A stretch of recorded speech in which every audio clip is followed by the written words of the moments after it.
Once again, ladies and gentlemen, where we'll do the best we can to bring these batters to you throughout the course of the game. We thank you for taking game 4.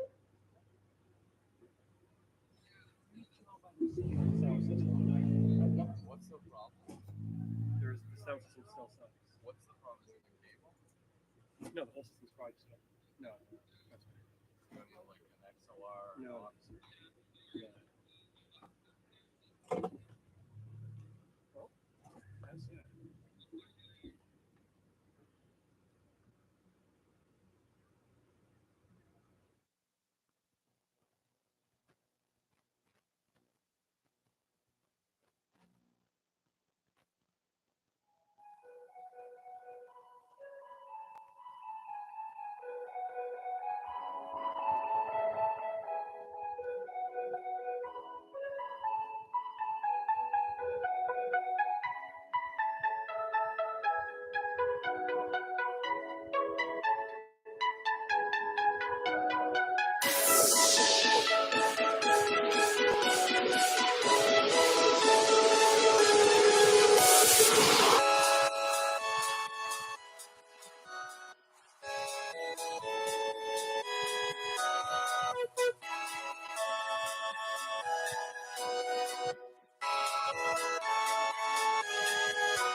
Welcome to Dominico Field. Thomas West alongside Ryan Eakin. It's the Toronto Maple Leafs and the Welland Jackfish for Game 4. Welland extending the series and winning 10-2 last game. Jake Harford on the mound for them.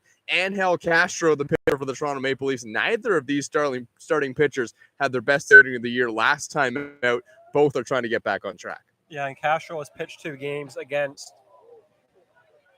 Car gets wiped out on the first pitch. Castro's had 2 outings against the Jackfish this season, and both have not gone as planned. He was not even able to make it to the 5th inning in either outing, so he's going to need not only his biggest outing against the Jackfish tonight, but his biggest outing of the season. Pitches inside, 1-1. The Welland Jackfish with that 10-2 win made the series 2-1, still in favor for the Toronto Maple Leafs. They would love nothing more but to end the series and head back to the finals in the Intercounty Baseball League. And what looks like it could be shaping up as another Toronto Maple Leafs and London Majors finals, but both teams have their series at 2-1s, hoping to get through in Game 4. Welland not going to go away quietly. This is still a great baseball team, and they take this game. It sets up a massive Game 5. Ball high, chopper to Jose Vinicio. Whips a throw onto first in time. Gianfranco Morello is retired. 1 away.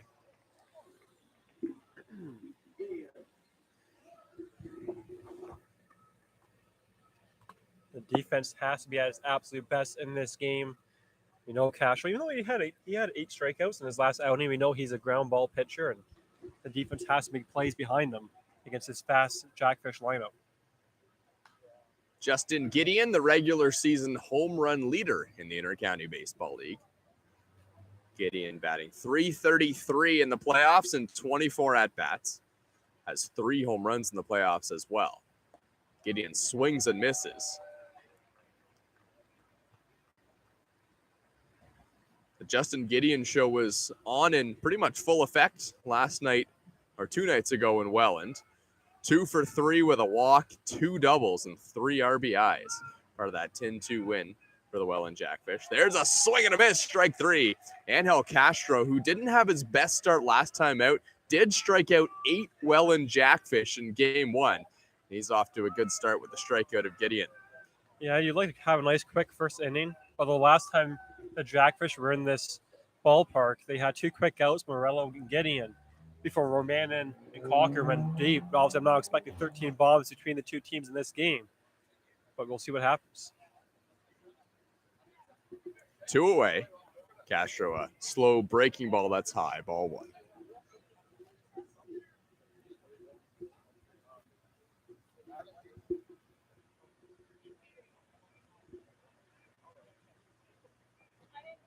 Mattingly Romanen's the batter. That time the breaking ball finds the outside corner, 1-1. Mattingly Romanen hit 400 in the regular season.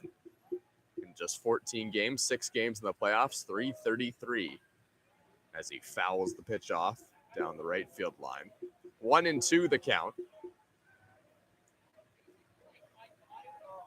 Mattingly Romanen has a home run in the playoffs, 4 RBIs.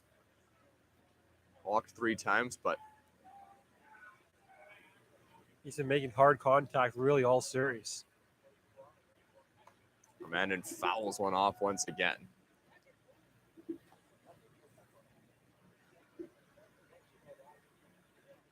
Former 39th round pick of the Toronto Blue Jays in 2015. Solid hitter with Chicago State in the NCAA. Long look in by Angel Castro. Swing and a miss, strike 3, it worked. And the Welland Jackfish go down in order in the top of the first inning, and Angel Castro records a couple of strikeouts. This is Toronto Maple Leafs Baseball on YouTube, presented by TD Canada Trust.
Back here at Dominico Field, Jose Vinicio will lead things off for the Toronto Maple Leafs. How about Angel Castro? 2 strikeouts in the first inning. What is it about the Welland Jackfish that Angel Castro was able to record strikeouts? Yeah, he had 8, I think it was, against Brantford in his last game of the regular season, but that's Brantford.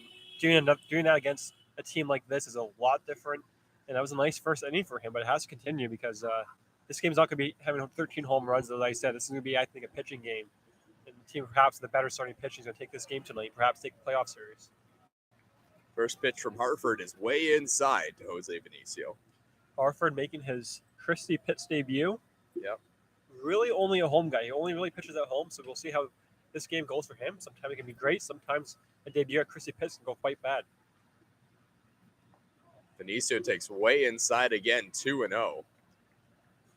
Both pitches well off the plate. The most common thing is sometimes a guy can struggle to begin, and then he settles into Christie Pitts and what it can bring.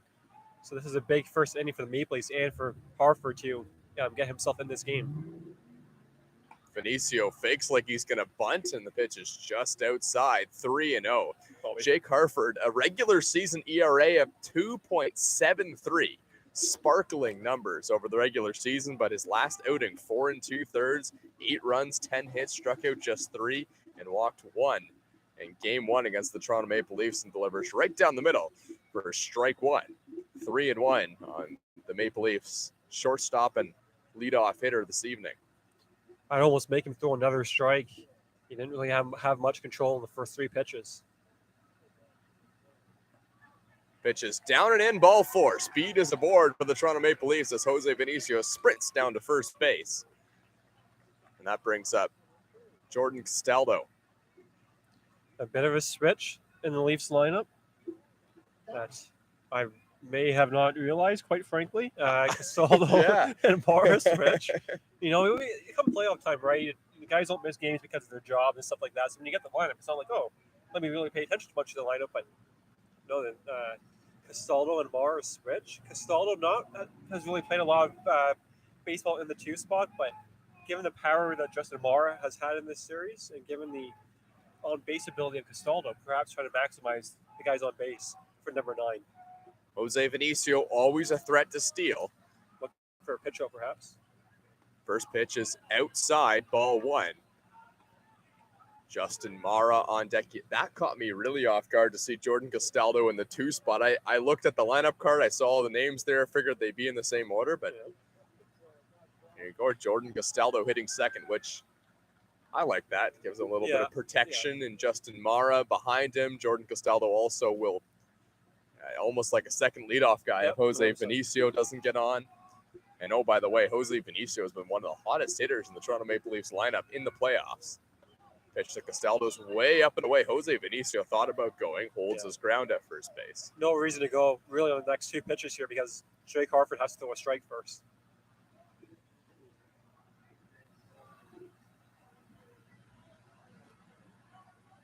Vinicio takes an aggressive lead. Now holds his ground. Pitch is low, ball 4.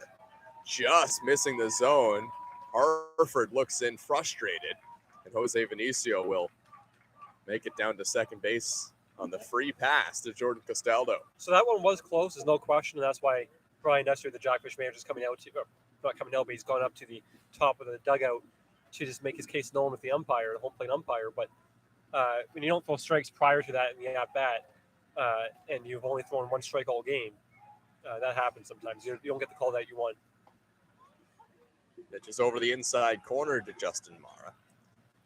Leafs quite likely need a run this inning, but ball on the ground here soon. It would force a hit by Connect, so the Leafs not guaranteed a run here by any means against one of the best pitchers in the league. Pitch is way outside, ball 2. The Toronto Maple Leafs scored just 2 runs against the Welland Jackfish last night on 11 hits and left 12 runners on base in that ball game. Plenty of missed opportunities, and they'd love to capitalize here with 2 on and nobody out against Hartford. Here's the ball hit on the ground to first base. This could be 2. Throw to second for 1. Back to first. Hartford wasn't covering the bag. Justin Mara is safe at first base, so it'll go as a fielder's choice, and now first and third with 1 out for the Maple Leafs in the first. And it brings up the guy, the Maple Leafs, 1 at the plate. And Marcus Connect, who has been red hot. He had a 2-hit game a couple nights back, and that was almost a slow night for him, just given the way he's been playing. But a big opportunity for him here with the guy on third base, less than 2 out. It won't take too deep of a fly ball to bring home Benicio. You have to make this at least a 1-0 game by the time this inning's over. Marcus Connect in 6 games already has 17 hits in the playoffs. He's 17 for 30, still hitting over 500. Pitches over the outside corner for strike 1. And if you thought, well, the Toronto Maple Leafs only got 2 runs, maybe Marcus Connect's hot streak came to an end. It didn't really. He scored a run. He was 2 for 5. That's the down nights for Marcus Connect, 2 for 5s. Big swing and a miss. 0-2 now on Connect. And again, if you're Connect, a home run, yeah, that's amazing. A ball in the gap, amazing. Base hit, great. But you really just have to make contact and get a ball deep enough to bring home Benicio. A ground ball would also likely score Jose Benicio. Essentially, but it might turn 2 as well in the inning. But pitch is way outside. Sam Cocker stabs at it to keep that one from going to the backstop. And one of the issues with Justin Mara is that he could potentially go down, but with strike 3, Cocker can then also throw down and get his strike him out, throw him out. Plus, Hartford throws the ball with great velocity, so the ball comes into the plate quick. Neck takes way outside again, 2-2.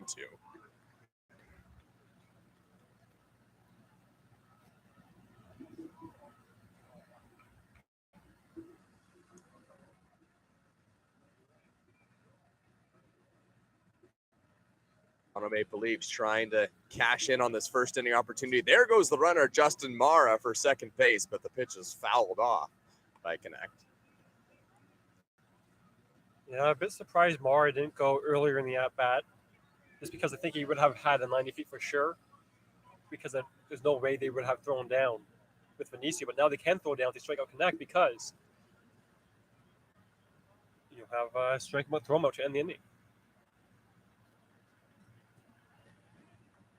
Runner does not go. Ball hit on the ground. That one's going to get through, and the Toronto Maple Leafs take a 1-0 lead. An RBI single for Marcus Connect. And the Leafs strike first. And off the bat, Thomas, you almost think that's going to be a ground ball double play, but the ball was hit soft. Yeah, but it was hit with a spot where you can add in find some greenness. 1-0 Maple Leafs just like that. Zach Hartford got the ground ball that he needed, but just not in the right location.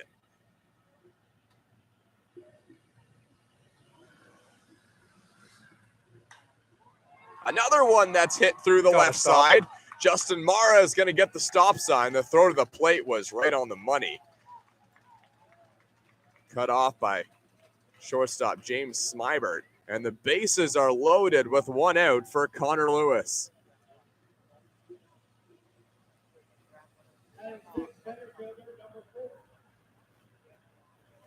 And Brian Nestor, the Jackfish manager, comes out to talk to his ace. And really the biggest thing is going to be just throw a strike. You look at Hartford, 11 balls, 8 strikes, although the last 2 pitches he has thrown have been strikes, mind you. They've been base hits. But he's still 1 pitch away from getting out of this, allowing only the 1 run. As the guys down the third baseline got the horn going out again, the mic horn. Just got to make sure the players can always pick up on what you're saying. So a massive spot in this game. Ball on the ground turns 2, but a base hit can give at least a nice early lead. Yeah, in Hartford's last start, the runs did not come until later. There was 1 run in the first inning, but it was a 6-run 5th that really got the Toronto Maple Leafs wheels in motion, and all 6 of those runs came against Hartford. And he's one of the best pitchers in the league. You take away that 1 bad inning he had, you're going to be tough to find many bad innings in his time in the IBL. That began. last July. Like last start, the Maple Leafs have scored 1 in the first against Hartford, but they're looking for more. Connor Lewis dribbles one foul down the left side.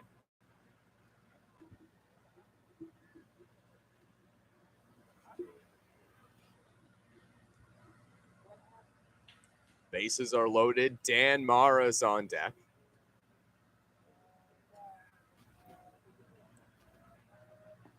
Pitch to Lewis is over the outside corner, just on the edge. Now 0-2.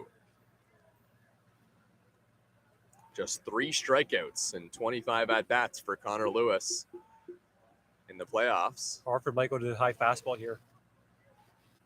Pitch is way outside once again, and Jake Hartford on multiple occasions in this first inning has got a 2-strike count where he's ahead of the batter, but has really thrown a waste pitch. On that pitch, he's trying to throw, I think, a similar pitch to the last one that was called strike 2. I expect a fastball here. Lewis floats one in the air. It's over the mound, and it's going to bounce around on the Christie Pitts infield, and the Toronto Maple Leafs are going to get another run. Wow, that's a fortunate bounce of all bounces, and the Leafs lead 2-0. And that play, you could pretty much tell instantly that ball was going to go over his head, even though he's a pretty tall pitcher. So the runners were on the move pretty quick. After a bit of a pause, Ester's coming out here. I think perhaps he's looking to defensive or runners interference, but there's nothing there, obviously. That's just a good old-fashioned loop pitch.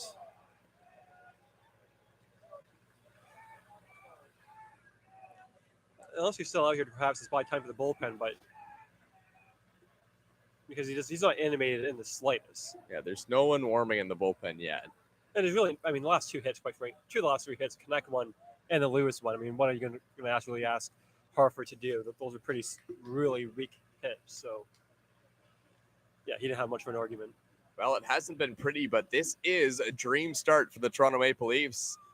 Here in the bottom of the first inning, 2 runs in a game which they have the Jackfish to the brink of elimination. So the pitch is right down the middle for strike 1 against Mara. Hartford is starting to throw strikes still. At one point, it was 11 balls, 5 strikes, or 3 strikes. It's now up to 11 balls, 10 strikes.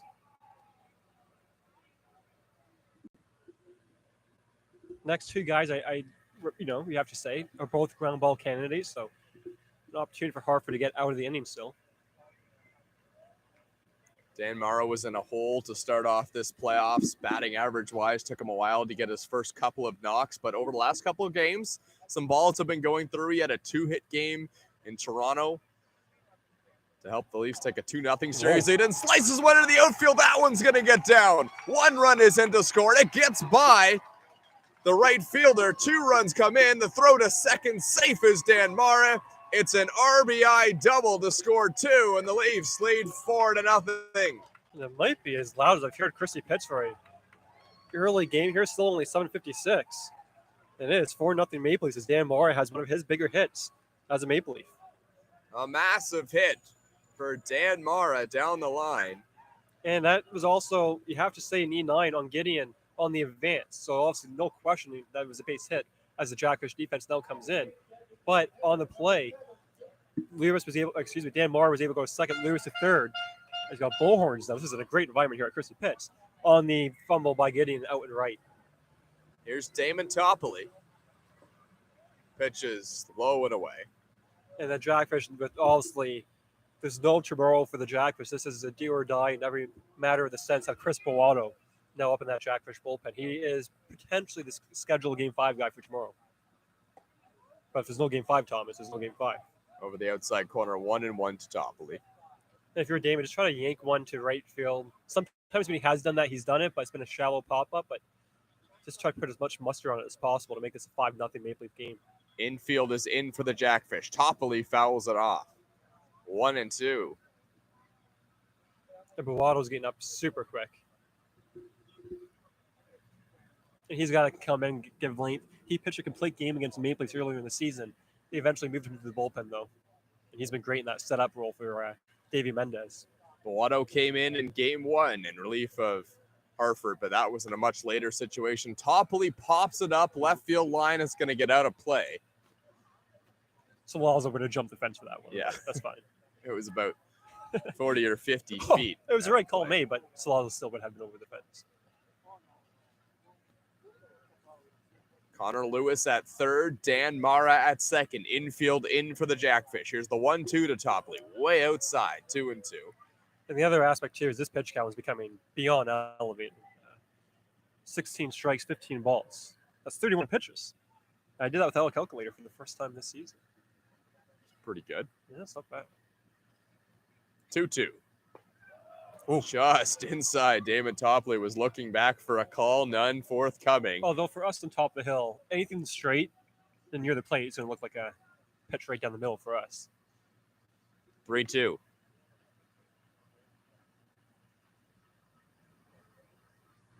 Swing and a miss, strike three. Damon Topley down on strikes, and there's 2 away. I think he was expecting a fastball. He was way in front of that pitch. Ended up being a nasty breaking pitch, and it's now up to Carrington with 2 big base runners still on base because a 4-0 game and a 6-0 game be a pretty big difference here at Chrissy Pitts.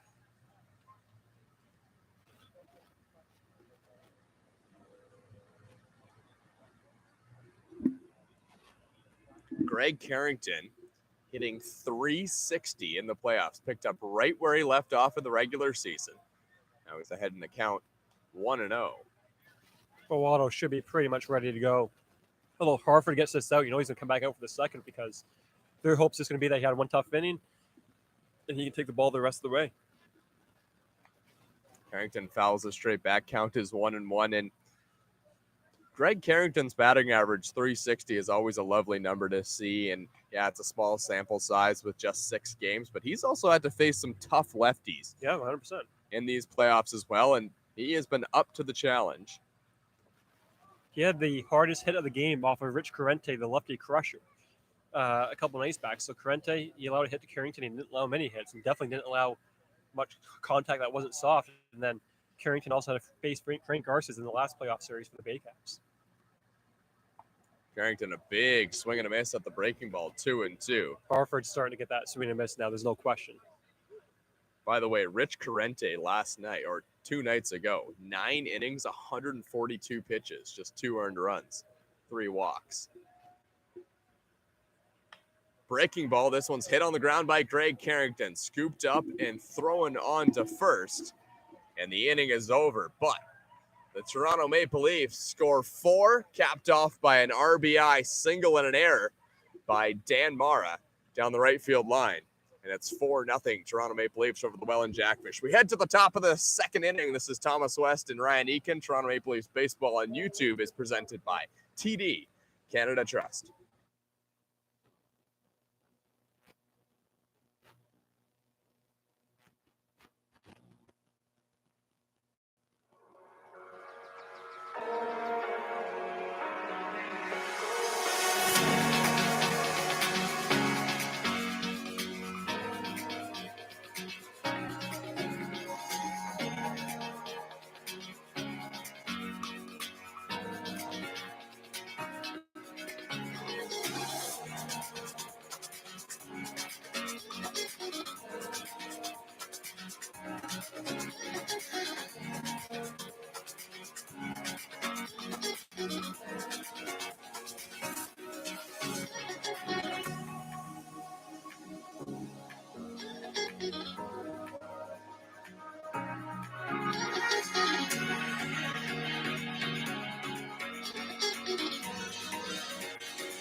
Welcome back to Chumnico Field. 4-0 Toronto Maple Leafs over the Welland Jackfish.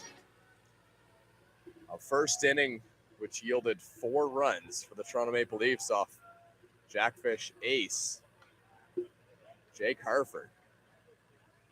And we'll see now. Maybe Harford can settle in and say, okay, that's what Chrissy pitch is like in terms of the mound and everything that comes with it. But that pitch count was still quite elevated. Almost like 40 pitches in just one inning. So even if he settles down, it's going to have to be with great efficiency because that pitch count is elevated.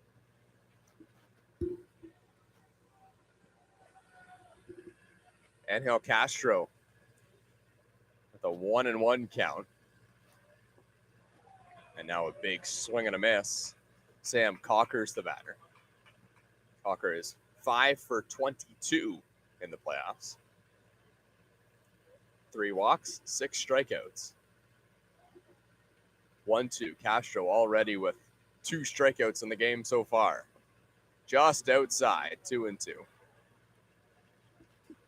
Castro's always had a funky delivery and he'll change up the timing, but tonight, that is an extended pause that he is pulling out. Yeah, he did. You saw it sometimes on Saturday, but it's really Soft ground ball tapped foul down the third base one of the things he did on Saturday early on in that game was he did that pause and then you go high fastball, which is kind of like tipping your pitches almost, right? Because pause, 2 strikes, high fastball. So it is something that if you do it, you can't be obvious what's coming.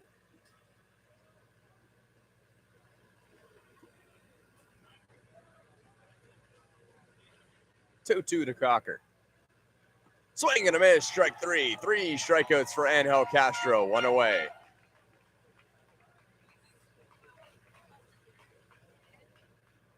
Does it seem like Castro has his A stuff tonight? Yeah, I mean, it looks great right now. First time through the lineup, there's no question. And one of the signs I always like is when he can generate swing and miss, right? We've seen him sometimes have like a 5-pitch first inning, just nothing but ground ball.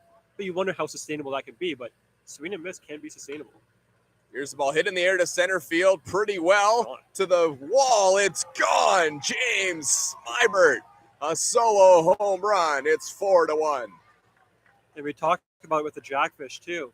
Right, anytime you have a big inning, you want to have that shutdown inning to not let the other team back in it. The Jackfish at no point let the Maple Leafs back in the game on Tuesday night. James Smybert gets the Jackfish back in it with a 1-0 bomb dead center against Castro. That is the second home run of the playoffs for Smybert. He's carried over that success he had in the regular season to the playoffs. It seems like these days any ball dead center is going to be out of the ballpark. That was a moonshot to center field, though. Yeah, 100%. And this game would not be the way it was on Sunday in terms of all those home runs. It's not going to happen weather-wise. That pitch is outside. Mateo Porcelato, the batter, has a couple home runs of his own in the playoffs. He showed some pop earlier in the season. It's always tough to say how a Jackfish has with pop because they play at Welland Stadium, which is not Chrissy Pitts.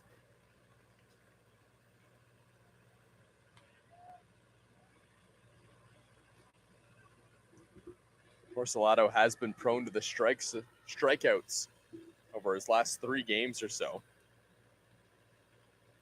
3 of them last night and a 1-for-5 effort, but that one did cash in an RBI. Porcelato takes outside, 2-1.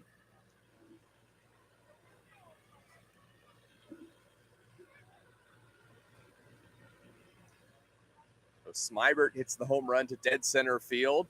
That brings the Welland Jackfish within 3. And now here's a little tapper. Salazzo's going to play it. Oh, it gets by him. And it's going to go into the outfield. Porcelato thinking about 2. But getting into it quickly is Jose Vinicio. And we'll see what they call that. It was certainly a tough hop on. Yeah, I don't think there's anything you can do just because of the bounce. That was Salazzo's ball, even though Vinicio wanted it. I mean, there's no question in terms of going against his body. That can't be. This is being blown. That can't be against. That can't be Vinicio's ball. But either way, the Jackfish looking to have a big inning of their own. The Castles simply can't allow any more runs this inning. So look out! Here come the bats of the Welland Jackfish. It's a big lead. And in a 4-1 game, I still expect the Jackfish to play their game, bunt, steal bases, bunt to get on base, and do everything you need to get runs across. I don't expect the Jackfish to change their game at this point. Yeah, it's my apologies as well. It's Tyler Dupuis on first base. Porcelato is the batter. Dupuis running. Here's a throw down to second Got base. him. Right on the money. They got him. What a throw from Justin Mara. Tyler Dupuis is gunned down. And now there's 2 away. And that was not an easy one, right? I mean, that ball was low, and Justin Moore, one of the better defensive catchers in the league, and has been for quite some time, with an absolute bullet for a big out. And that's the thing. I understand the Jackfish playing their game, and I would be doing the same thing, because why this early into the game would you not? But you do run into outs down by 3 runs. Eventually, you just run out of outs. But Jackfish, you have to keep playing like that for at least the next few innings. Tyler Dupuis had 26 stolen bases in the regular season. That was not some slow guy running just for the sake of it. That was a guy that more times than not gets on base via stolen, or takes 90 feet via stolen base. And he has 5 stolen bases in this series. Yeah. That's the 3rd time Justin Mara's caught him stealing. Yeah. In the Which series. goes to say, I mean, Justin Moore knew coming into this series he's going to need to be on his game, and he has been for the Leafs.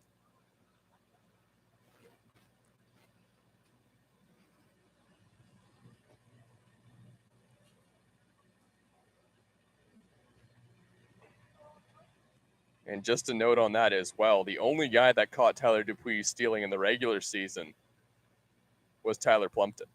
Yep, another great defensive backstop. Here's a ground ball to second base, can of corn for Dan Mara. He whips it on to first, and that will do it.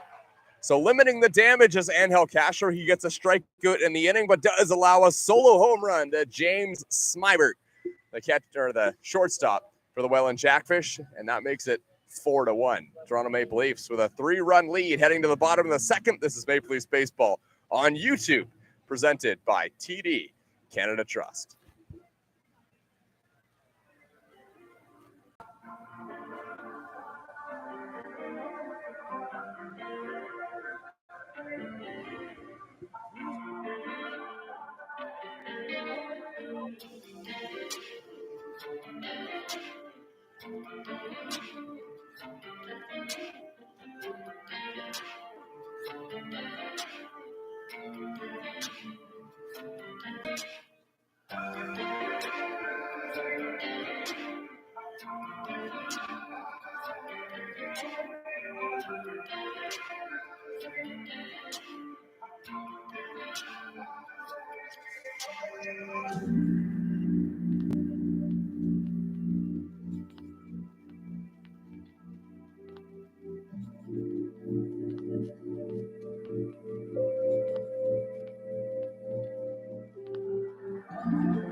Back to the top of the order for the Toronto Maple Leafs. Scored 4 runs in the top of the first inning, bottom of the first. Jose Vinicio leads things off. Then Jordan Castella was on deck. Then Justin Mara. Harford back on the mound, needed nearly 35 pitches to get through the first inning. And the first pitch once again to Jose Vinicio is way inside, ball 1. He's been missing that breaking pitch all night, so it makes sense against the left-handed bat that he'd be struggling with it. Vinicio walked in his first at-bat. Now he floats one to center field. That one's going to get down for a base hit. Jose Vinicio has been on base both times he's come to the plate. And once again, a huge threat to steal stands on first base for the Maple Leafs. Yeah, we talk about great defensive catcher. Sam Cocker is a great defensive catcher. So if you're Vinicio or anyone on the Maple Leafs, you don't want to be stealing the base unless you're almost certain they can take off and do so successfully. But either way, early base runner again for the Maple Leafs, and Chris Bowato now back up and throwing again, in that Jackfish bullpen.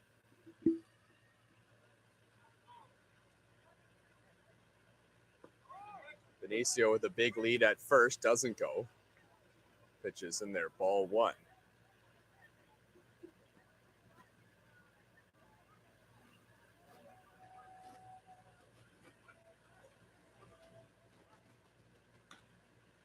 Castaldo hits one in the air. This one's to left field. Drifting over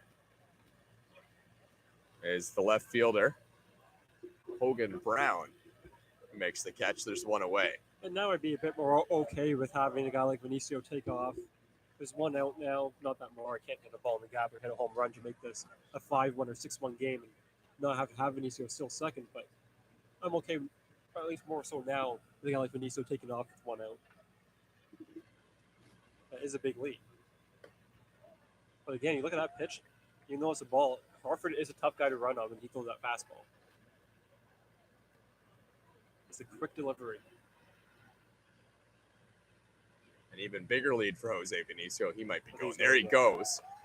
Pitch is a good one to throw on, and it's in the dirt, and it hits Jose Vinicio. He doesn't know where the ball is. It ends up well to the shortstop side of second base. That will be a stolen base for Jose Vinicio, and now there's a runner in scoring position for the Toronto Maple Leafs with one away. That was like an accidental, pitch out too, right? Yeah. That was an awful pitch to run on, but it wasn't a great throw down by Cocker, and obviously Vinicio has track speed. If Jake Harford had thrown over to first base, that would have been a pickoff. Oh, easily. Vinicio would have been standing still, right? Vinicio wasn't even waiting for first movement. He was just going. Yeah. Well, I'm sure he has the confidence that he can get himself out of a rundown, too. I mean, there's no question the confidence a guy like that has. 2-0 count. Mara, breaking ball way outside. And honestly, a walk here is not the worst thing for Harford. Sets up the force out, sets up the double play again. But it's Marcus Connect. That's Marcus Connect, yes.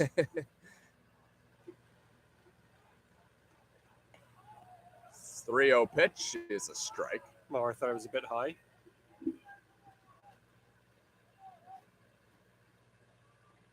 Connect with an RBI single in his last at bat.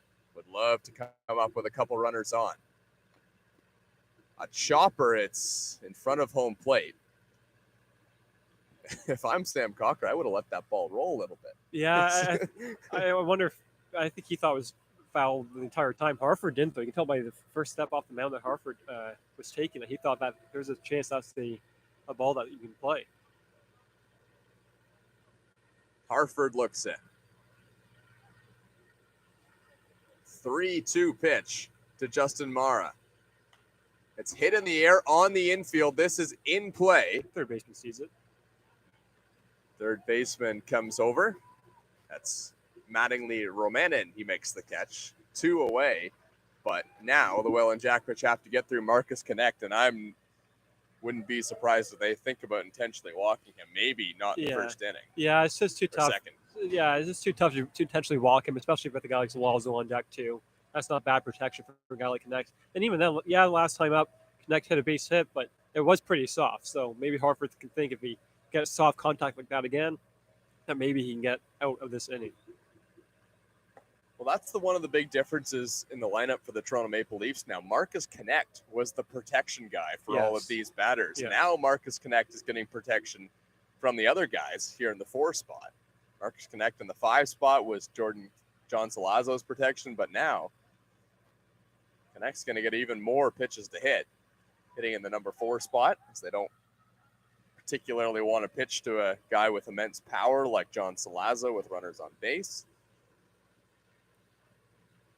Connect was trying to yank one down over the first baseman's head and get one into right. And Vinicio would be able to walk home. Big 1-1 pitch. Swing and a miss, strike 2. Harford pretty much looks like he's settled back into this game now. Obviously, that pitch count is up there. He's over 40 pitches. That first inning has done a lot of damage for him, but he might be able to keep this game in range for his offense. In fact, there's no question that he can. 1-2. Here's a little looper. That one's going to get down into the outfield. Jose Vinicio rounds third. He's coming home. Marcus Connect with another RBI single. It's 5-1. Yeah, you're right, Thomas. I have no idea why they're pitching to Marcus Connect. No, and that's back-to-back hits now by Connect. And to me, this is a true sign that he's locked in, right? Because he's not yanking the ball, crushing it. He's just finding some green. And that's, to me, the true sign of a guy that it's almost impossible to get out. He inside-outed that baseball a little bit, but there was a conscious effort to try and hit that ball to the opposite field. and it's enough to cash in another run. Here's John Salazzo with the runner on first base. He might be swinging for the fences in a situation like this. And Connect's not really a threat to take off. He can take off, though. I mean, Connect does have speed that he doesn't really show. But,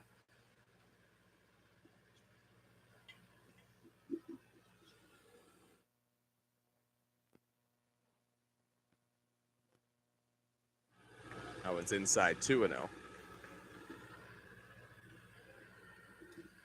and you have to think a 2-0 fastball's coming in this spot. But if you're Hartford, you might want to throw something off speed and not let Salazzo make contact with the fastball. Big swing and a miss by John Salazzo. May have been a changeup. Salazzo is way out in front. Bovado standing around that bullpen now, ready to go if needed. Over the inside corner, that was another breaking ball. Counts now 2-2. But there's no question Hartford is throwing a lot more strikes now than they did in the first inning. Getting some swing and miss. Connect stands on first base after the RBI single to cash in Vinicio. Here's the ball. It's a chopper. Hit to the right side. Good play, and is he able to stay on the bag? He is, yeah. Yes, he is. What a play by Mateo Porcelato to stay on the bag on the wide throw from Dupuis. And the Welland Jackfish needed that. They get out of the inning, but Marcus Connect strikes again with an RBI single. It's 5-1 Toronto Maple Leafs over the Welland Jackfish. This is Maple Leafs baseball on YouTube, presented by TD Canada Trust.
Maple Leafs leading 5-1 over the Welland Jackfish. Thomas West and Ryan Eakin here with you on what has turned into a beautiful night here at Dominico Field.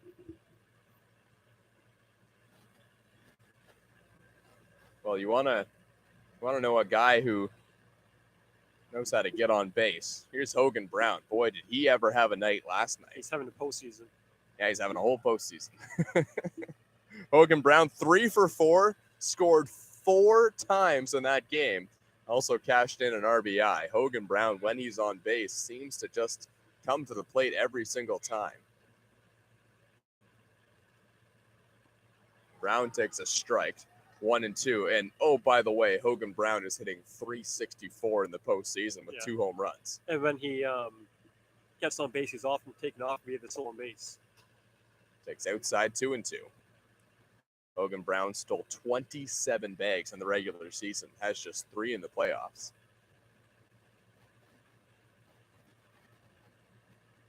Because he's too busy hitting home runs.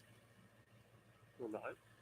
He's One 3 home for run. 3 in stolen base attempts as well, so he hasn't gone a lot. There's a swing and a miss, strike 3. Angel Castro, strikeout number 4. 1 away.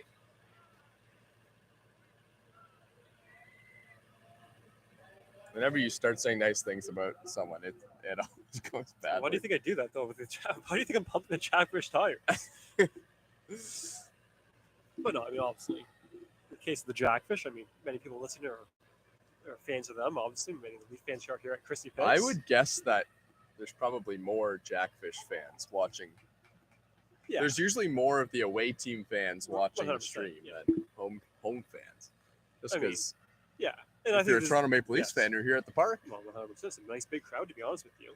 Really nice crowd. And yeah, you got lots of people around the league, I'm sure, tuning in tonight, listening to the experts up here in the broadcast booth, and I guess also seeing the game in the process. But Yeah, if you want to hear the experts, go look at Point Streak. well, I don't know. Speak for yourself. Yeah, okay. Just threw you under the bus.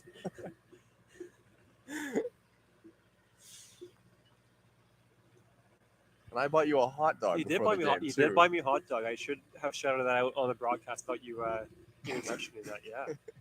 I gotta blame Roger for making me hungry though. He came up with food. I'm like, jeez. 1-2. Fouled off. That was my first Christie Pitts hot dog. It was a nice hot dog. It's nice, yeah. Kind of a long walk to go get them, though. It's a long walk. And there's lots of stop and chats that happen, to and from, and it's just the way it is here. Yeah, the hillside is packed at And loud. Dominico Field. And loud. And El Castro could make some more noise here. Ball in the dirt. Well, we know he's gonna make noise no matter what happens, but so let's go Jackfish chance as well. Yeah, there are some Welland I want to Jackfish. say he can correct me if I'm incorrect. But I think that's the president's brother. I think that's the Jackfish president. That's his brother. I think he helps out the game day stuff. Pitch is outside now, 3-2. Got his head shaved a couple nights back. He did. So this is Zarly Sinha, and this is what I believe is the replacement for it is 100%. Brendan Nicholson, who has had a dreadful postseason so far. Didn't have a great end to the regular season either. 3-2 to Sinha. Low ball 4. And Zarly Sinha, after coming in last game, was 2 for 4. Also cashed in a couple of RBIs in the number 9 spot. And if he keeps putting up games like that in the postseason, he will find himself cemented in this Welland Jackfish lineup. Yeah, right now you have to say he's ahead of Nicholson. I mean, you mentioned the night he had a couple nights back. He's getting on base right now, and he's got some experience playing in big, massive games, right? He was on that Panthers team for a few seasons that made it to the finals against the Baycats. So he's a guy that has experience in big game play. It's a balk here. So a balk is called against Angel Castro. Castro doesn't like it. And this is almost like a Kevin Gosman thing, because now they're calling one Castro every game. Yeah. So there's something that the umpires don't like about what Castro does. And he's not correcting it, obviously, because he doesn't think he's doing anything incorrect. And Leafs manager Gary Takamatsu is going to come out and talk. So just for anyone who wasn't watching the Toronto Blue Jays game the other day, Kevin Gosman was called for a balk, in which he quoted after the game as saying he thought it was preempted and that the umpire was just waiting, because Kevin Gosman kind of balks on every single Right, pitch. but it's the same thing here, right? It's the first time in this game, the second time in this game, they found a base runner on at first base, on the first pitch. And obviously he didn't stop his movement in the sense that he wasn't trying to throw a pickoff play or anything in that spot. So he's explaining his opinion to Takamatsu, and Castro's kind of just sitting back. Yeah, he's not changing this call. I was was describing it. I didn't get a really good look at it, but what I'm assuming is that Angel Castro isn't coming to a complete stop on the mound before he delivers the ball to home plate, which, if you're unfamiliar with the balk rule, the pitcher has to come to a complete stop on the mound, or else there's really no way for the runner on base to time him up to try and steal a base. It would be completely unfair to the base runner. So that's the nature of the rule. So we'll see if Angel Castro alters his delivery at all.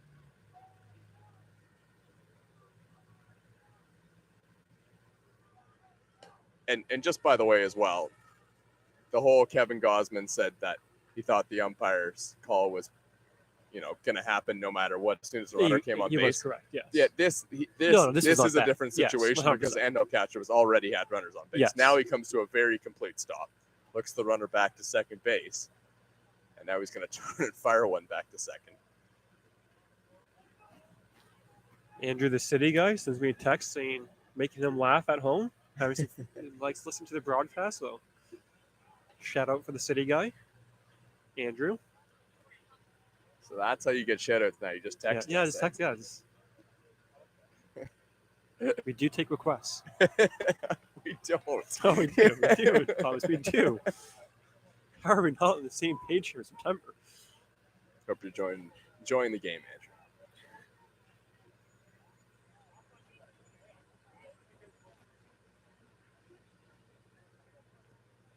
Gianfranco Morello, the batter. Runner on second base. 1-1 count.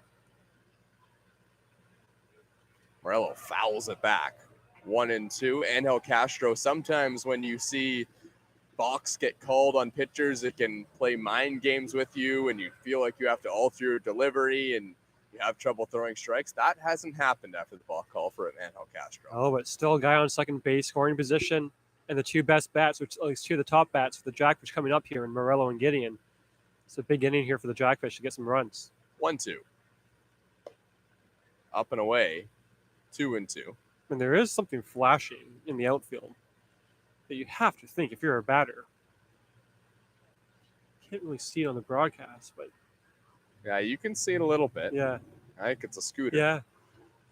You know all about those. Yeah.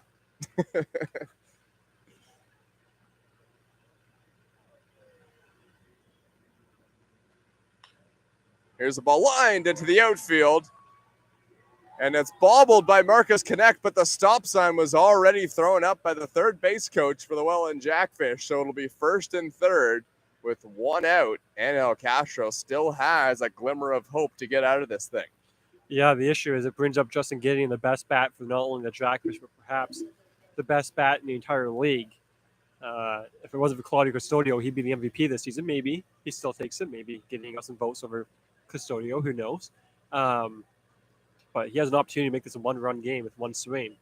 And a ball in the gap definitely cuts this lead to two because Morello has speed to also come home on a ball in the gap. I don't really expect a double play on this pitch or this at bat. 2 for 3, a walk, 2 doubles, and 3 RBIs for Justin Gideon in the last game.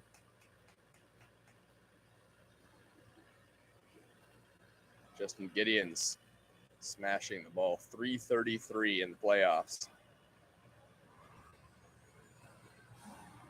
There goes the runner from second base. Mara's going to throw it down. Here comes the runner to the plate. They have a shot. They got him. Wow. Jose Vinicio whips the ball back home to Justin Mara.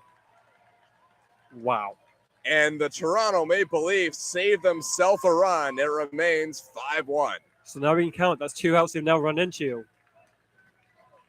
But if you're the Leafs, you throw down that spot. We talk about this with Castaldo. I talk about it with Topley all the time because I'm always interested in the mindset on this play. And if you're up 5-1, you absolutely throw down, even if a run comes in, because you at least get it out. And someone on the Jackfish just got tossed, and it's their bench coach, I believe, Scotty Johnson. He can't be arguing the out call. No, and even Brian Nessery said, I'm not. Yeah, I don't. I think that's obviously just frustration because if you're the Jackfish, you don't. Once Mara throws down, you think it's almost guaranteed to be a run, and Nessery's not even arguing because, Brian Nessery has the best view of anyone.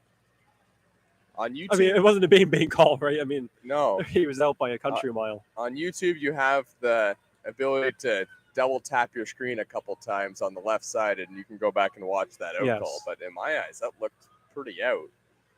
Yeah, I'm not sure. The tag was applied about 6 feet up the third baseline. Yeah, maybe so he whipped at him or something, but could be. Yeah. Either way, the Jackfish are not arguing that. The runner didn't argue it. That could just be a coach that got hot, right? I mean, that happens. Playoff baseball, but unfortunately for him, there's no beer tent they can now relax at or anything like that. When you get tossed here at Chrissy Pitts, it's Yeah, and by the way, the Welland Jackfish have already had their fair share of bad luck in this game. There's been a couple blue pits. I'm not sure why we've entered into a pause here. The out happened. Let's play baseball. The guy got tossed. It wasn't a player that got tossed, so there's no need to shuffle around here.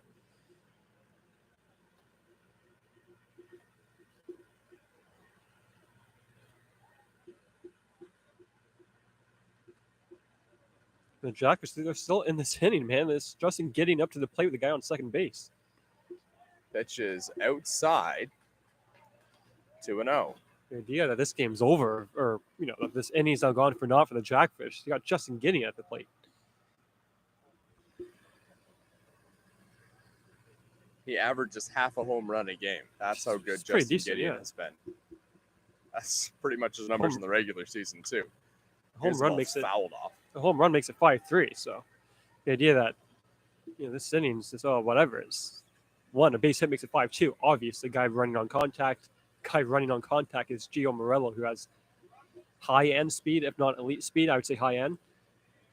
And this is a pitcher as well that the Welland Jackfish tagged in the first outing that he had against them in the playoffs, Angel Castro. And in his IBL debut, mind you, that was Castro just fresh off an airplane. Yeah. And what have you.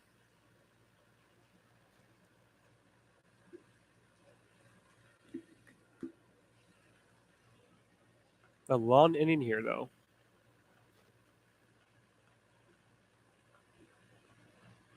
I'd go high fastball. 2-2. High fastball. It's fouled off down the left field line. And not that you go high fastball and you're blowing it by Justin Gideon. That's not how, this works. But it's just it's tough on 2 strikes. Gideon, he's the only guy that strikes out a lot. It's kind of like Castaldo, right? Not to the same extent, but a guy like Castaldo gets on base, or you get him to 2 strikes, excuse me. It's still tough to think what do you throw him to strike him out. 8 RBIs for Justin Gideon in the playoffs so far. Another 2-2. Up and away, 3-2. I don't think he can go back to that high fastball now. That's 1, back-to-back pitches. He misses badly on the second one. And 2, how many times can you really throw that? Throw that pitch until Gideon just, runs into it and makes it a 5-3 game. Full count. Angel Castro trying to get out of it. He's got Justin Gideon in the way. The 3-2. Swing and a miss. Strike 3. Angel Castro with his 5th strikeout out of the ball game.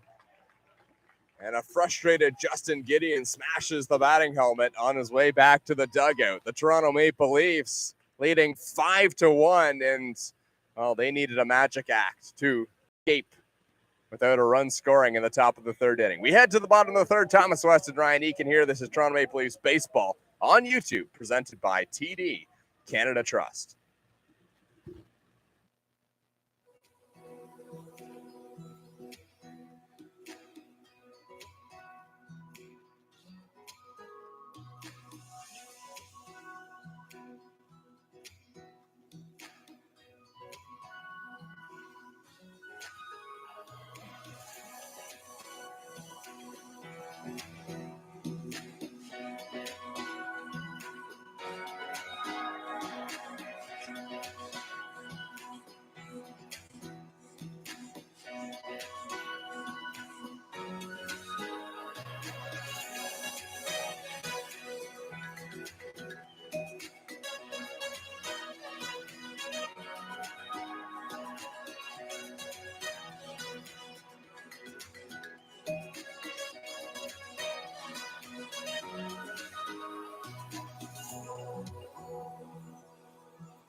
Back here at Dominico Field, Thomas West, Ryan Eakin. 5-1 lead for the Toronto Maple Leafs of the Welland Jackfish. We're in the bottom of the 3rd inning. Pitch is way outside.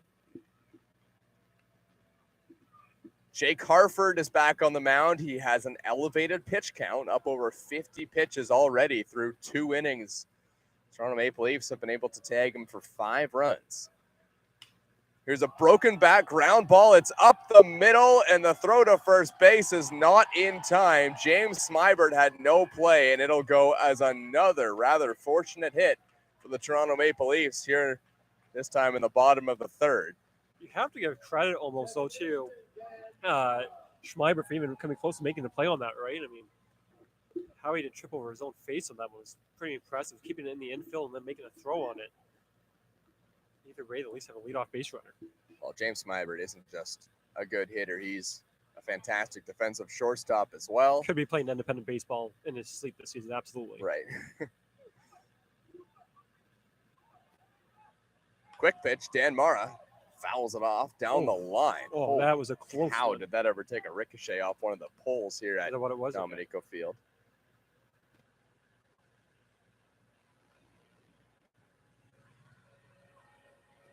Harford looks at the runner once again.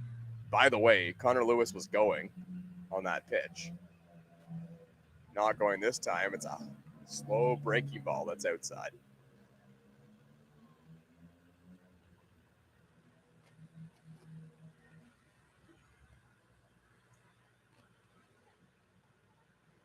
Mara had an RBI single that scored a couple of runs in his last at-bat. Went to second on a Justin Gideon error. Harford's 2-1. Way outside, 3-1 now on Dan Mara. Damon Topley awaits on deck. I don't think this is Harford's last batter if this is a walk, let's say, hypothetically, because Topley struck out last time. I think you'd leave him in. Fouled off, 3-2. You need Harford in this game. You just need them to give you some innings and some quality innings even as if he well. wins this game, that's great, but the Jackfish are going to have to go to the bullpen in this game. And there's a game 5 potentially happening Saturday. And if Bovado has to pitch 5 innings in this game, you can't really ask him to pitch on Saturday. Outside, ball 4. The first looks like two Escher's runners reach base. That's going to be all she wrote, I think. But we'll see.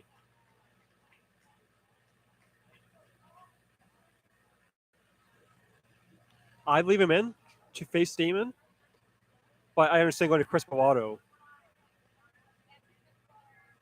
And it is Chris Bovado time in Welland. A disastrous start. Thomas from the Jackfish ace. Wow, this has been a series to forget for Hartford. He exits the game. Here comes Bovado. We'll have more on that when we come back. Toronto Maple Leafs baseball on YouTube, presented by TD Canada Trust.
Back here at Dominico Field, new pitcher for the Welland Jackfish, Chris Bovado. Third baseman playing back.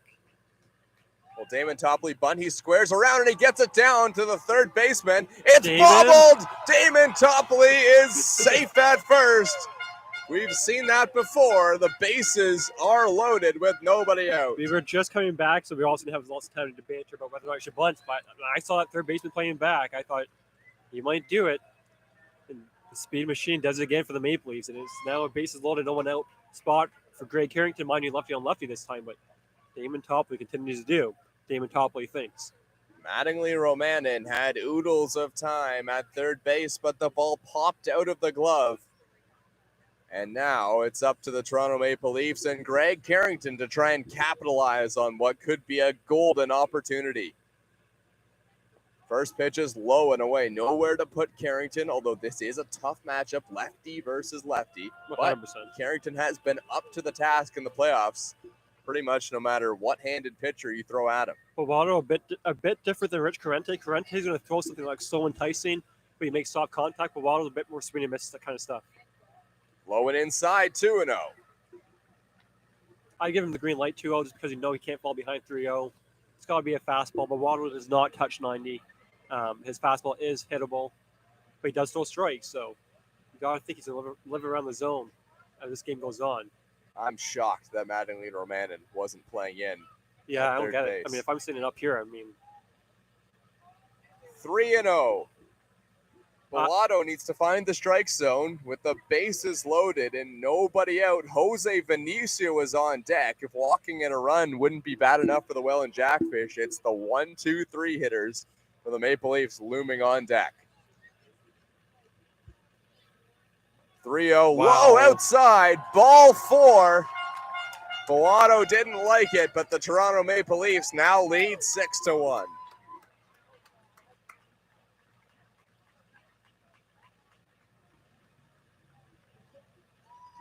And now it's tough. Like, if you're the infield, what do you do with Jose Vinicio up? How do you game plan defensively against Jose Vinicio?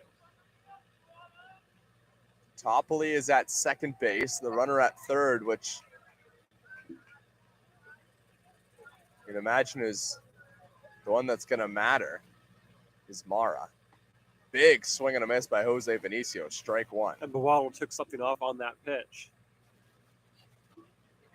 This game is only 6-1 right now. If you're Leafs, so you can open it up a bit here with a base hit. Although you do have Topley's speed at second base, below average speed, obviously. The infield's playing in. Bunting is Jose Vinicio. He got down a good one, and it'll cash in a run. The Toronto Maple Leafs now lead 7-1. You'll do that if you're the Maple Leafs every day of the week. And Jose Vinicio, he's the type of player that you win championships with and takes you to championships. There's no question. We've seen it all playoffs from him, all season from him.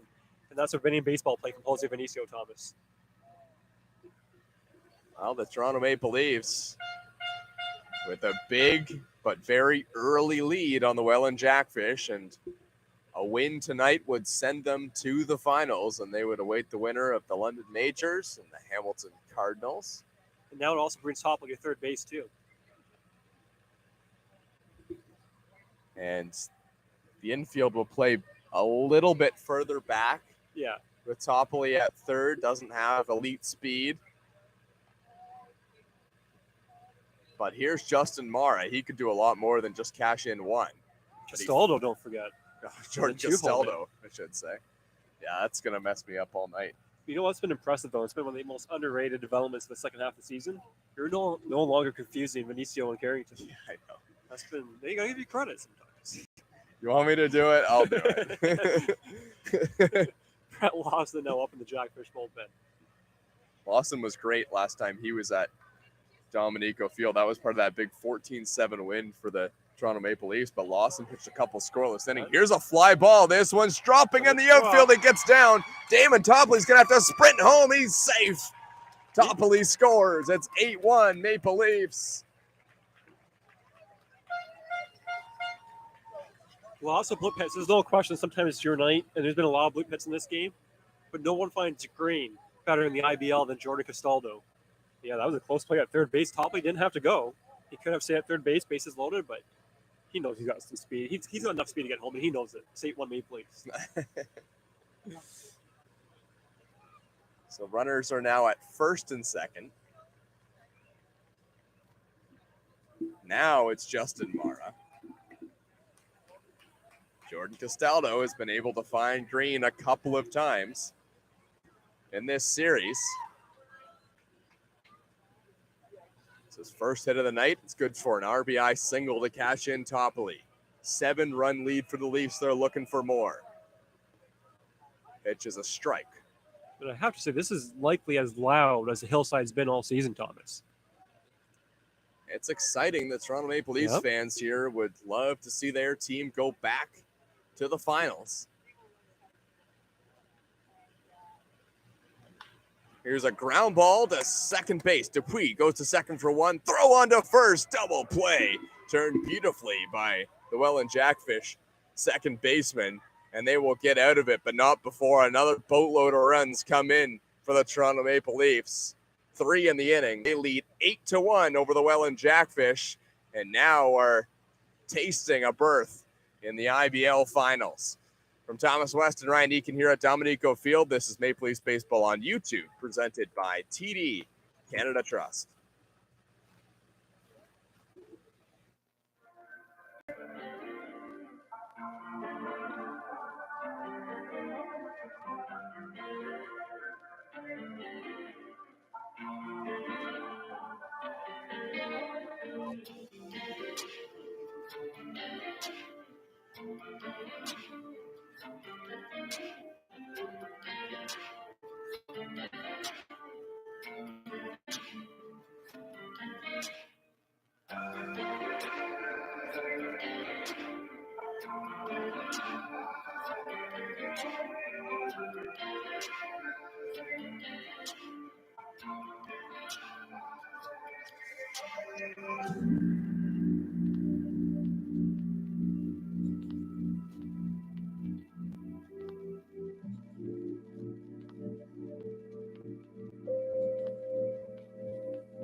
Toronto Maple Leafs lead over the Welland Jackfish.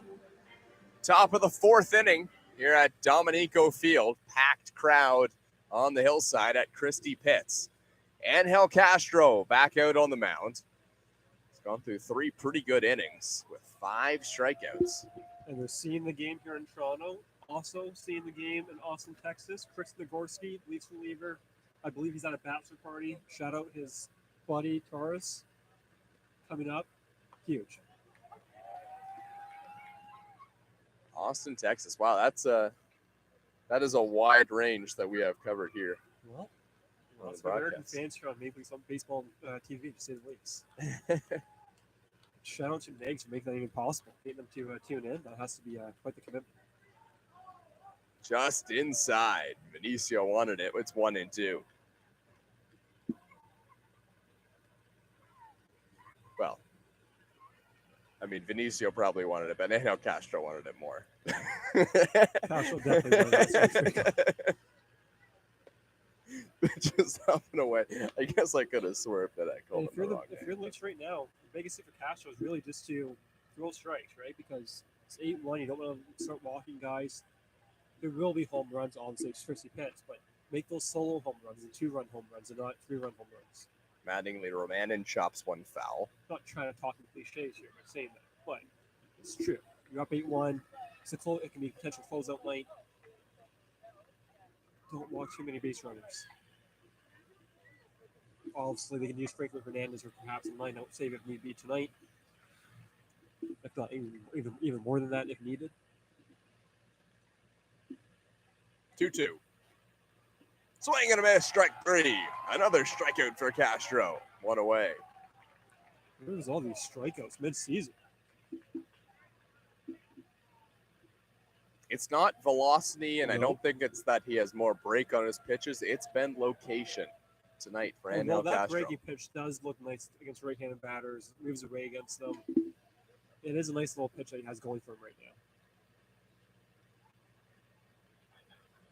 Angel Castro, and to use a cliche on many Toronto Maple Leafs broadcasts, is a pitcher, not a thrower.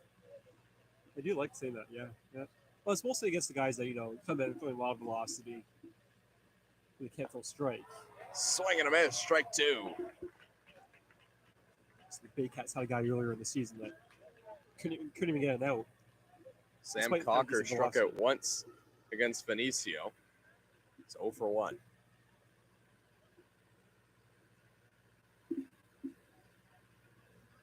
Oh, 2.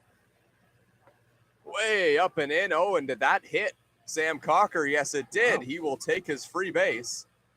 Cocker heads down to first. The home plate umpire is creating distance between Angel Castro and Sam Cocker. I'm not sure Cocker knew that hit him. Well, there's also a 0% chance that Cash was even thinking of trying to do Yeah. that, let alone at someone's head. Yeah. I don't think that was a situation. And I that don't was think either elevated at it. Cash or Cocker look all that No. upset or frustrated. If someone hits you in the head, you're going to look back at the guy that hit you in the head. Yeah, and also, why would he hit someone on the 0-2 pitch in a game where it's been nothing happening? It was up near the head area, though. Yeah. Here's James Smybert. He is 1 for 1, and oh, what a one it was. To deep center field, the only run for the Welland Jackfish in this game.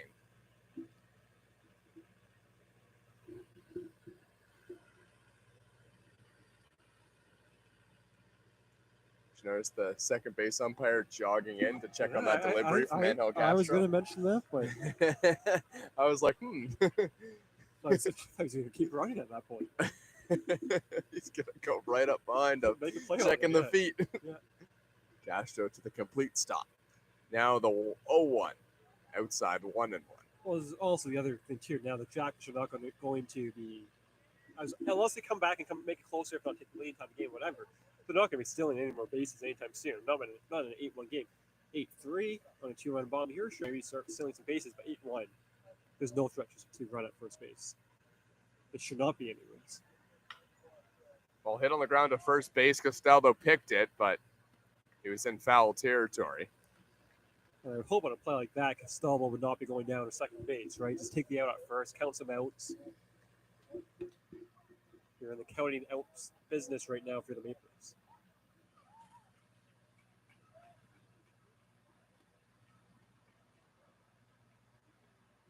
$17. 4 outs. I Yeah, think. to be exact. Is that right? Yep. Yeah. I mean, I also said on the broadcast earlier this season that you need 26 outs for a no-hitter and perfect game. So, Why are you still here? yeah, no, that's a question. That's what people have asked. 1-2. Low. 2-2. 39 strikes, 24 balls for Angel Castro. Do you know how many pitches that is? Come on, man. 65. 63. Okay. 63? I don't know the answer to it. Yeah, it is. Here's the ball hit in the air. This one's to left field. Jose Vinicio goes out. Now he gives way to Carrington, who makes the catch. 2 away. And it is interesting how rangy Vinicio is. I was talking to Stats Guy Rain, classmate of mine, who Okay. also helped out with the Leafs broadcast this season, hence the Stats Guy Rain. And he has been also going to a few games. He points out, like, man, Vinicio loves to travel. On that play, he could have made that catch if need be, but that's Greg Carrington's ball the entire time.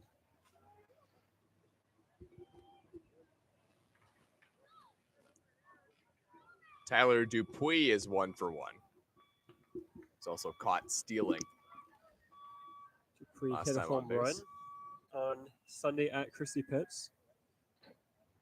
And it was his first home run of the season as well. Yeah, I mean, that was that game. I mean, everyone was One of hitting you, home one runs. of you, I could have hit a home run. I was talking to Damon about that on Monday.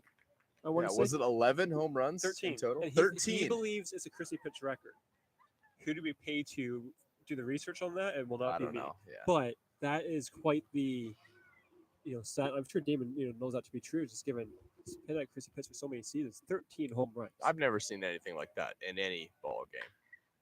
Another May ball have. hit in the air pretty well by Dupuis at the wall and making the catch right up against the wall is Marcus Connect.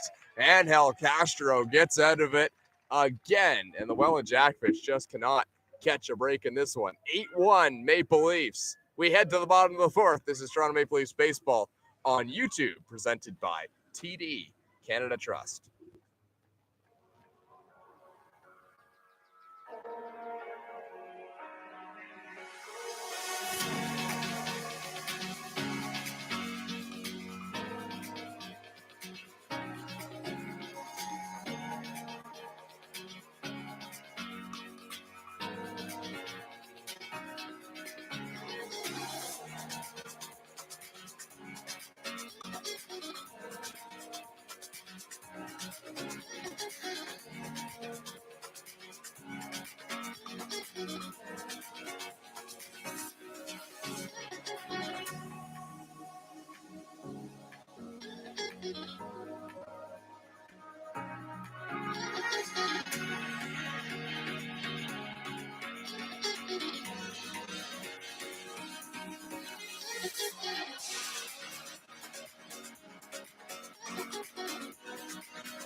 First pitch to Marcus Connect is low. Chris Bellato back on the mound for the Welland Jackfish.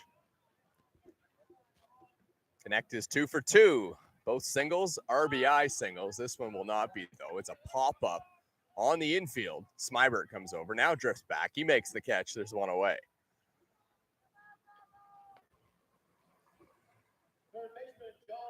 And nobody's up in that Jackfish bullpen, so this is Chris Bellato's game.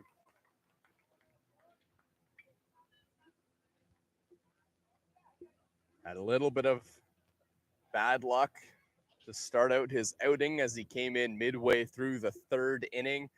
Gave up a bunt to Damon Topley that didn't yield an out. And he was really on the downhill from there. Yeah, Harford got a bit unlucky. Also, he didn't throw enough strikes. But at the same time, he got a bit unlucky. Connect had a weak base hit. Topley bunt. Romanin has to make a play on that. That's how she goes. Maple Leafs have got their runners on base and hit with runners in scoring position this game. That is what they could not find last game.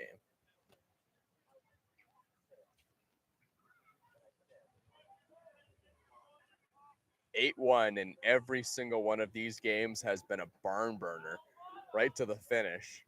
And although some of the scores haven't been close, they have had their moments where you think the game is going to turn around, and sometimes it does, and sometimes it doesn't. This one's popped up a mile high down the third baseline. Mattingly Romanen comes in, juggles it, but makes the catch. And there's 2 away. 2 of the best hitters in the Maple Leafs lineup retired by Chris Bewato. And those were high fly balls, both of them. Some soft contacts.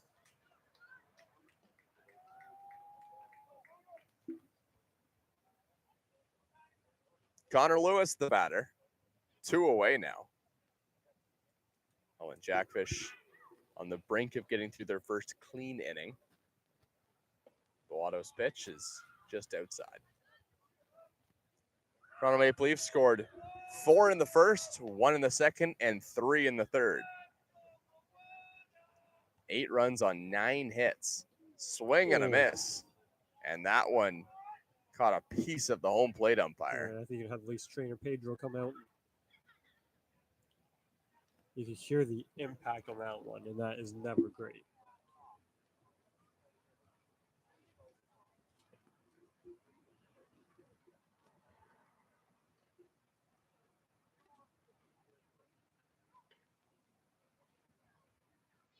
Damon Topley brings the towel. He makes himself useful.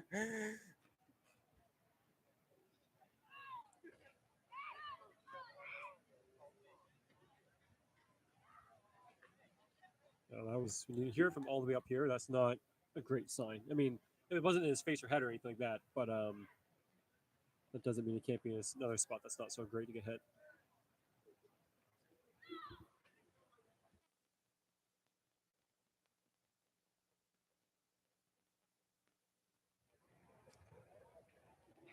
I mean, you talk about a guy like Damon Topley as well, man. It is actually incredible that he is playing in these baseball games this week. The loss of his father, Papa Tops, as yes. many know of him around Christie Pitts. And I mean, just to be out there on the baseball field for Damon Topley is an incredible feat. And a guy like Peter Topley will certainly be missed around, not just here at Christie Pitts, but around all of the Intercounty Baseball League. Yeah, the Jackfish had a nice video tribute for him prior to the game and a moment of silence on Tuesday. But yeah, I mean, it's been a really difficult season for Damon, obviously, with his father obviously passing away, and everything leading up to that, and obviously Jack Dominico, the Leafs owner, back in January. It's been a really brutal year. We really no other word to describe it as this brutal for the Maple Leafs here in 2022. But we hope to end that in a championship, right? I mean, that's what Damon was talking to some of the guys on Sunday mornings, is saying that's what he wants. He wants a championship, and this team, including Damon, is going to do everything they can to get it done. But yeah, our thoughts definitely go out to the Topley family.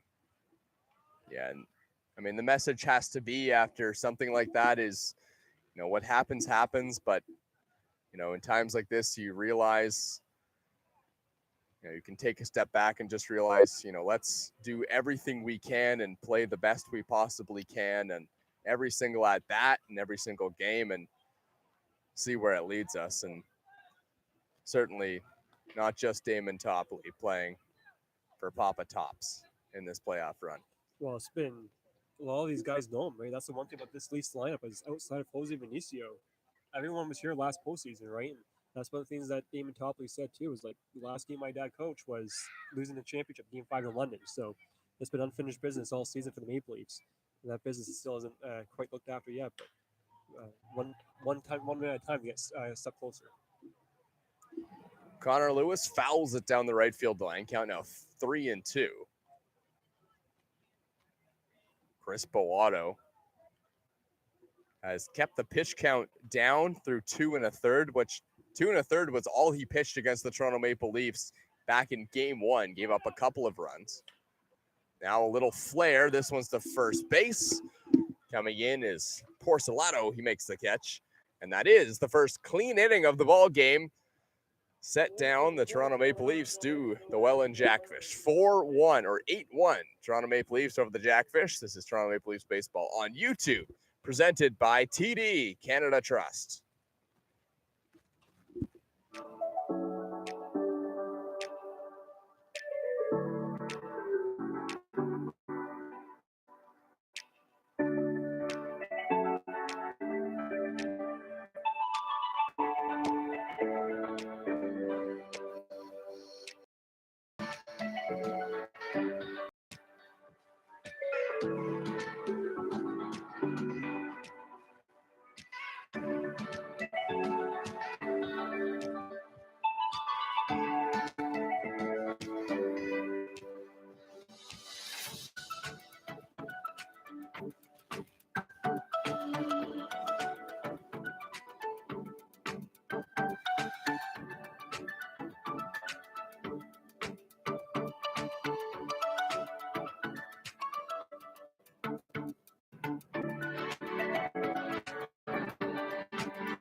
8-1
lead for the Toronto Maple Leafs, threatening to eliminate the Welland Jackfish here at home. Mateo Porcelato will lead things off, and Welland would love to get something going here in the top of the fifth. First pitch is low. Big inning in this playoff series for really, a few of the games now. Right? That fifth inning, fifth, sixth, fourth inning, taking games look like they might be blowouts and either breaking them wide open or making them a lot closer.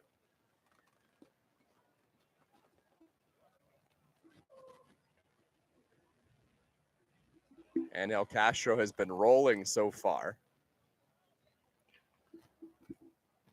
Need really at least 6 innings from Castro in this game. Do we have an idea who's available in the bullpen for the Maple Leafs? Everybody's open, an option, right? Franklin Hernandez for perhaps many outs. Dylan Jacober. Maybe Sam Green, potentially to think of. But I would say Leafs can't go. Leafs would love to in this game go right from Castro to Hernandez. Love that. Damon Topley or Gary Takamatsu would absolutely love that. But if not, Jacober would likely be the guy in between. What's the status of Dustin Richardson? Richardson's not an option in this game, though. I mean, Game 5, we'll see if the Jackfish want to announce their Game 5 started. Well, the Leafs might happily join them, but Dustin Richardson not quite an option in this game. Swing and a miss, 3-2. But you never know, I guess, right? The Undertaker, sometimes you think the casket's closed, and the Undertaker, I mean, you never know what can happen. He's in the dugout right now. He's just happy being the co-manager. Yeah. 3-2 Castro worked it all the way back from 3-0. Now he gets a foul ball. As the truck was slowly going by, but missed it.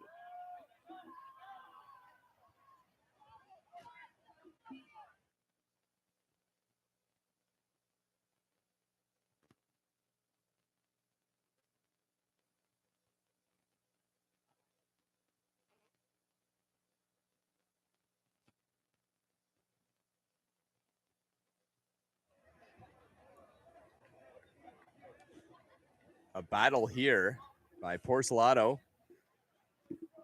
and Angel Castro. This will be pitch number 8.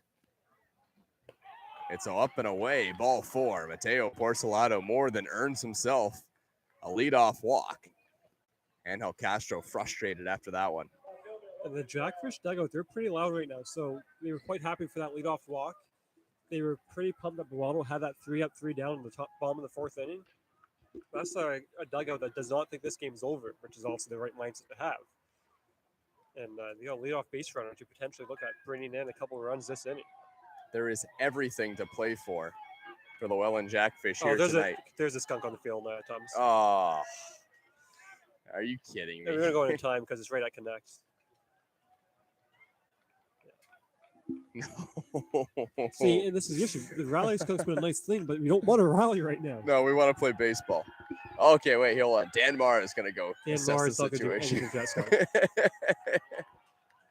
If he goes any closer, you're playing second base on this. So, I know on Twitter there was, the whole thing about you outrunning the skunk. And yeah, no, I regret that so comment. I cranked the treadmill up to 10 miles an hour because Okay. that's what you said you could go. Yeah.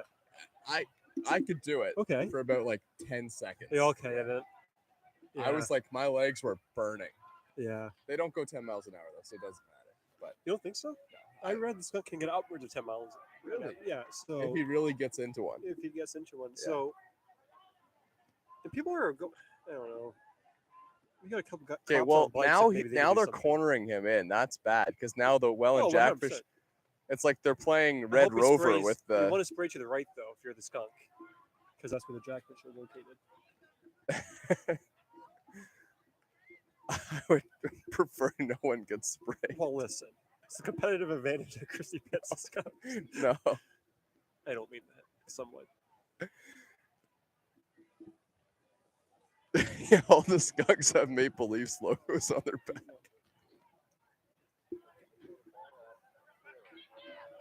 Oh, now, you know what? They've done a pretty good job trying to They guide it have, off the but- field.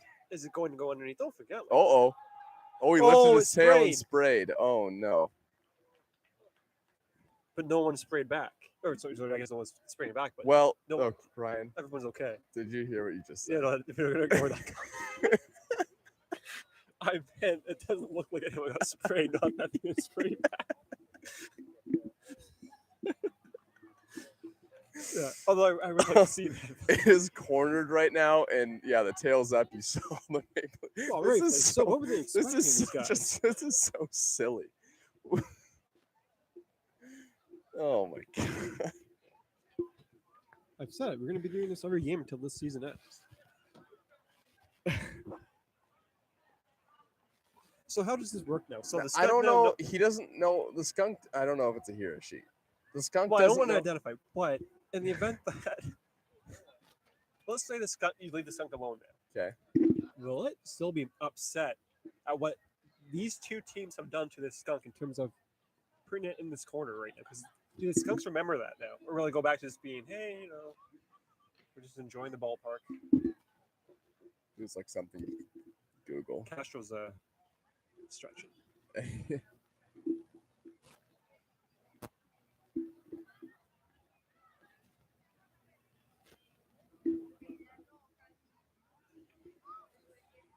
So these guys are way too close to the skunk. Yeah, and it They're already way too it close. just sprayed. And there's way too many leaf Can they players, too. spray more than once? So no. So this is the Yeah, thing. that's what I thought. So what I read. So and that again, was a I good read play, lot. maybe. It's a risky play though.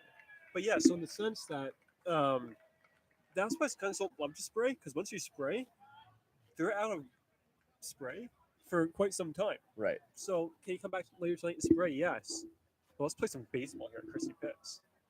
Oh, it's off the field. The skunks Exactly. now it's on the kids' time. Oh, that's not their problem. That's the kids' problem. And a ball just got hit where the skunk was too, which is funny on the kids' time. But Castro has a couple warm-up tosses after a rather lengthy delay. Let's hope it doesn't lead to him being frozen a bit. Will the skunk have an impact on this baseball game? Maybe. Let's hope. Dan keeps looking back at the skunk, but connects him not having a great smell down the right field for the rest of this Oh game. my goodness. The Yeah. Jackfish bullpen might The want to move, Jackfish they gotta move bullpen. closer. They might have to evacuate. Well, I don't feel bad for them, but poor connects.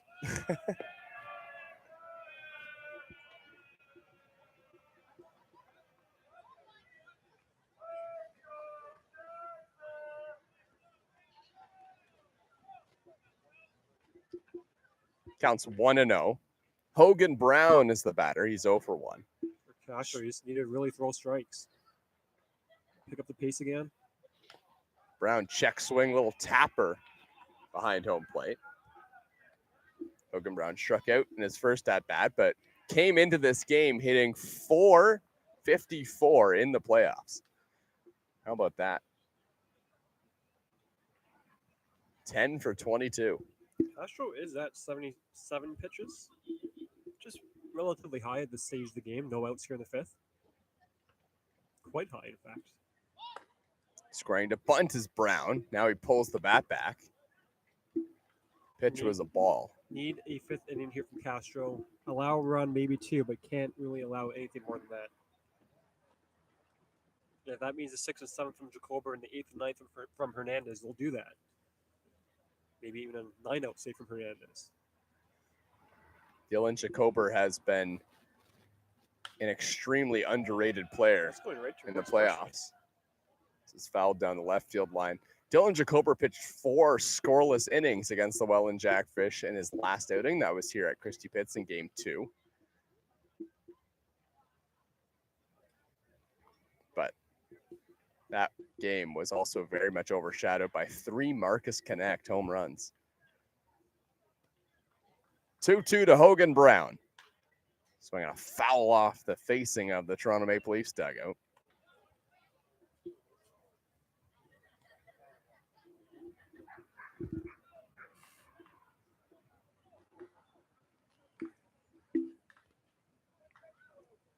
Castro looks in, 2-2.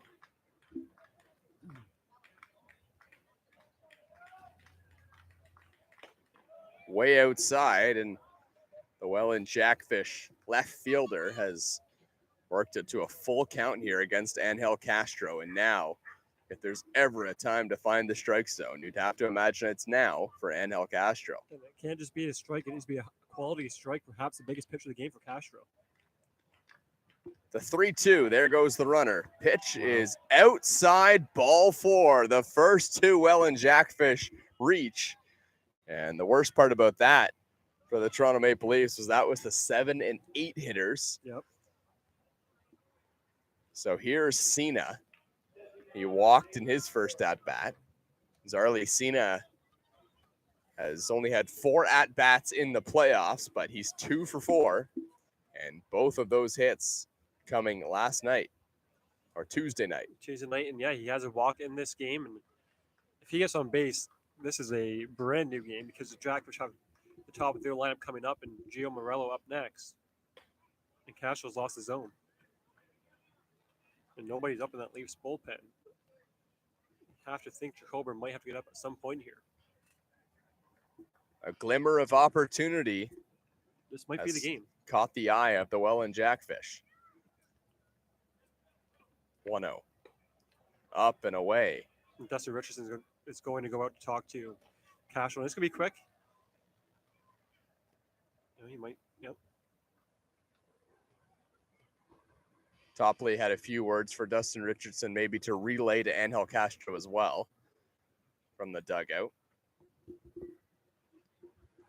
If this is going to be a bases loaded, nobody out, perhaps first and second, 1 run in for the Jackfish to get a base hit, it becomes quite dicey with Gio Morello coming up and Gideon and Romanin and Cocker behind him. This could be a brand new ball game. And they're not talking, tactics here, so this is a motivating speech for Angel Castro. Richardson back to the dugout, gets a few extra words from Jose Vinicio as well.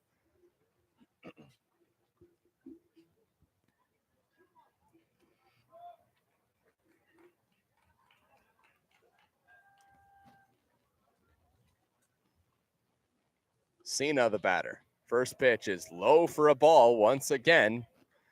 Angel Castro. It's 3-0. And he may walk the bases loaded in an 8-1 game. That's not how you keep a lead here at Christie Pitts. And Dylan Jacober is now officially up in Leafs bullpen, but you don't want him to come in a tough spot. Castro's 3-0. Low, ball 4. The bases are loaded for the Welland Jackfish, and here comes Gio Morello. And it is Dylan Jacober who's getting loose in the Maple Leafs bullpen. He's getting up somewhat quickly. If you're Castro, you just need to throw strikes. Again, it's 8-1. Even now, you allow a home run. It's still 8-5. You just have to throw strikes because what you can't do is allow a walk here, and then you allow the home run because just like that, it's 8-6. And it's within a bleep and a blast, which is nothing at Christie Pitts or any ballpark in just the 5th inning.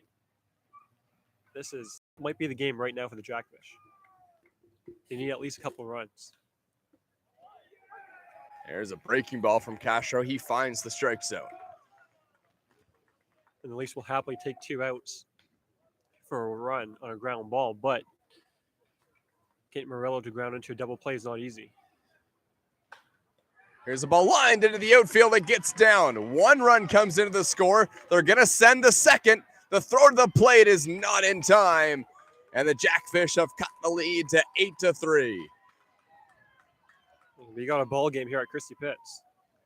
She had Franco Morello cashes in RBI number 6 in the playoffs. And the Jackfish will be hungry for more. Gideon, believe it or not, is 0 for 2 with 2 strikeouts today. Yeah, you can only flirt with danger for so long, though, against a guy like Justin Gideon. You're going to make this a 2-run game with 1 swing. Seeing Angel Castro for the 3rd time. Exactly. Gideon, a huge swing and a foul down the right field line. The Jackfish bullpen was pumped that they got 3 up, 3 down quickly from Bovado. They were pumped they got a leadoff base runner via a 3-2 pitch. Now they got 2 runs in and nobody out, and 2 guys still on base for their best slugger. By the way, for Gianfranco Morello, he had just 4 hits in the playoffs coming into this game.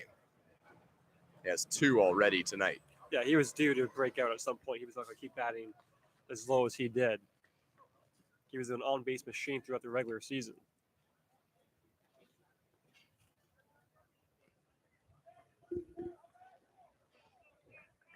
How about Zarlicina as well, continuing to produce in that DH spot.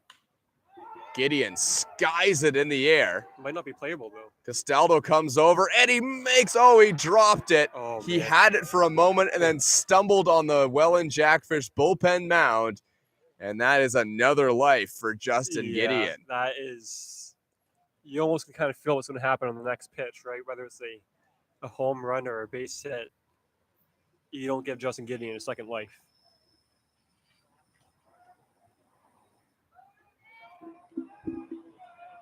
Jacober should be ready pretty soon for the Maple Leafs if need be. Frankly, that would have been a really good play from Jordan Castaldo, just with where that ball was down the line. But still a catch that needs to be made. Got it. Over the inside corner, strike 3 called for the 3rd time. Gideon goes down on strikes, and that's a huge out number 1. No question. That was, you'd almost kind of see what was going to happen after Castaldo dropped that ball, but Castro doesn't let that happen. And it brings up Romanin, though, who has crushed the baseball really all season, or excuse me, all series for the Jackfish. It's not really been missing many balls in this game. Has 2 in this series. Has 2 strikeouts tonight, but again, I've seen him for the 3rd time through.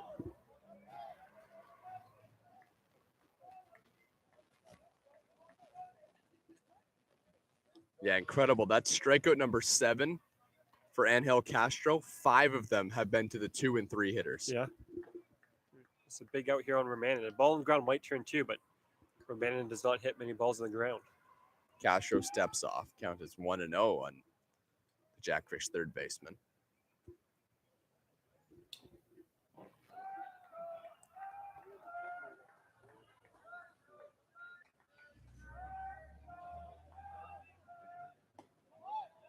Outside 2-0. You got that strikeout on Gideon, and that's huge, but at the same time, this inning's not over. You only have 1 out, guys on 1st and 2nd. Sam Cocker looming on deck for the Jackfish.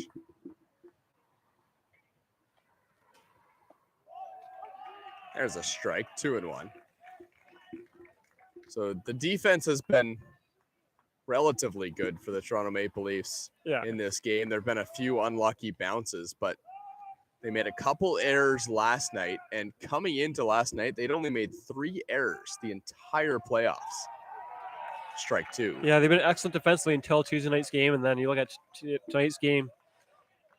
There's been some plays that you'd like to try and make, but they weren't able to. But they could use a big double play on this spot right now, as the Leafs are shifting against Romanin. A base hit to right field is going to be exactly that, a base hit. Swing and a miss, strike 3. And now Mattingly Romanin goes down for the 3rd time against Castro. 2 massive strikeouts on 2 guys. As you said, he's had strikeouts on in this game. Both guys have now struck out 3 times. Just incredible from Angel Castro. He struck out Gideon and Romanin 3 times. Yeah. There's no questioning that. Number 2 and 3 guys, as you said.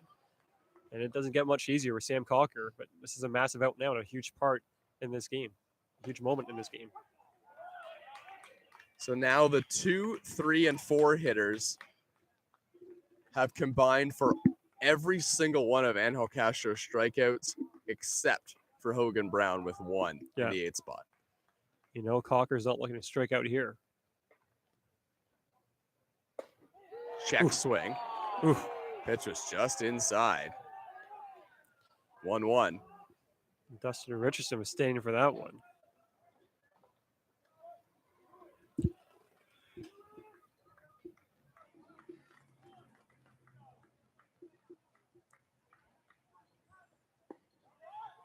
Low. 2-1. Castro doesn't like that one either. You can hear Vinicio yelling from shortstop. In a huge moment in this game, you do not want to let this in and get to James Schmeibert.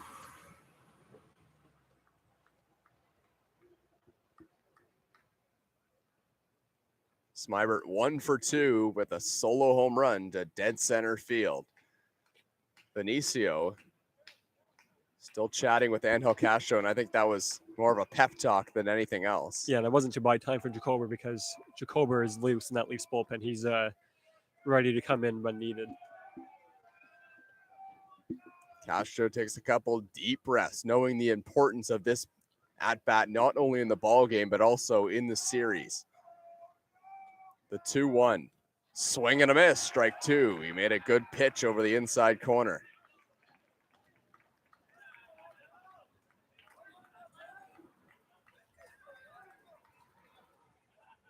Pitch number 102 coming up for Castro. This might be his last batter no matter what happens. But especially if he gets him out. 2-2. Swing and a miss. Strike 3. Angel Castro strikes out 3 in the inning to get himself out of danger. And if that is the last pitch that he throws in this ball game, that is certainly the cherry on top and what has been another good start for Angel Castro. To the bottom of the 5th we go. The Welland Jackfish get 2 back. It's now 8-3 Toronto Maple Leafs. This is Maple Leafs Baseball on YouTube, presented by TD Canada Trust.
Eight 3 now. We have a ball game at Dominico Field. Dan Mara leads things off against Chris Bowato.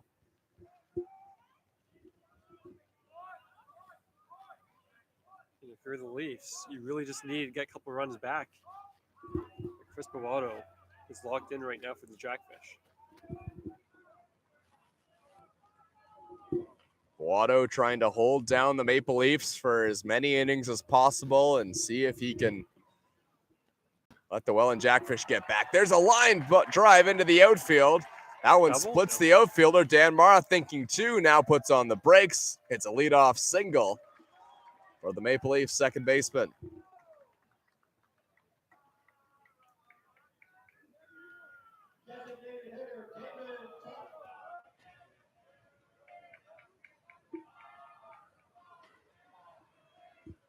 Damon Toppoli against Boato. Maple Leafs trying to get something going against Chris Boato, except for the runs they scored with him on the mound. As Damon Toppoli lines one to center field, coming over just about overrunning it was Gio Morello, but he's there to make the catch. Made nice contact, but right to Morello out in center. And it brings up Carrington, who drew a walk on Boato, and Boato's first at bat in the game. Because that is Brett Lawson that'll get thrown in that Jackfish bullpen. But lots of lefties coming up to the Jackfish, so really no reason to take Boato out now. In fact, this would be why you have him in, is to face all these lefties in Leafs lineup, starting here with Greg Carrington in the 9 spot. Throw down to first base, and a balk is called on Chris Boato as Dan Mara takes second. And it seems as though, I think in this series, both the Leafs and Bay Caps, Jackfish, whoever it's been, whenever there's been one, the manager always comes out. Although Tack did get it overturned last series, though, but that's just the veteran manager doing his thing. Yeah, so that one was a balk of different nature. Yes. It was on the throw to first, Yes. so the umpire... It's a lot tougher to argue those ones. Yeah, the umpire determined that his motion and intention was to go to home plate, not first base. Therefore, unfairly deceiving the runner, so Mara will happily take second. Jose Vinicio looms on deck. Carrington with a runner in scoring position. Here's the 1-0. Here's a ground ball to second base. Dupuis gobbles it up, throws on to first, advancing to third base on the play is Mara. And Vinicio trying to cash that run in with 2 outs. And Vinicio is 1 for 1 with a walk in this game. You saw the bunt he laid down last at bat. This is a big moment here for him here because, again, you talk about the Jackfish to get a couple runs. You don't need to get both of them back for your Leafs. You're up 8-3, but get one back just so that Jackfish lead, that big inning they had, that was almost goes for naught. A big 90 feet here for the Maple Leafs between home and third base. Pitch is way outside. Watto may have lost the grip on that baseball.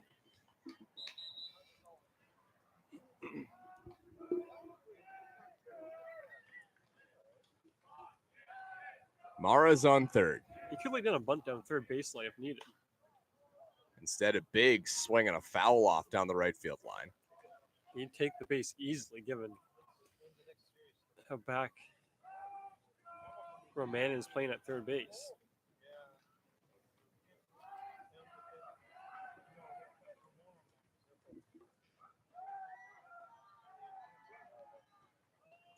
Jordan Castaldo is on deck, hopeful of an at-bat.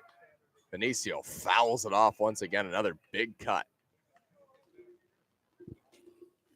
And the one thing Boato has done, how many throwing nothing but strikes, 21 strikes, 10 balls. So twice as many strikes, over twice as many strikes as balls, and that's exactly what the Jackfish needed to keep their team in this game.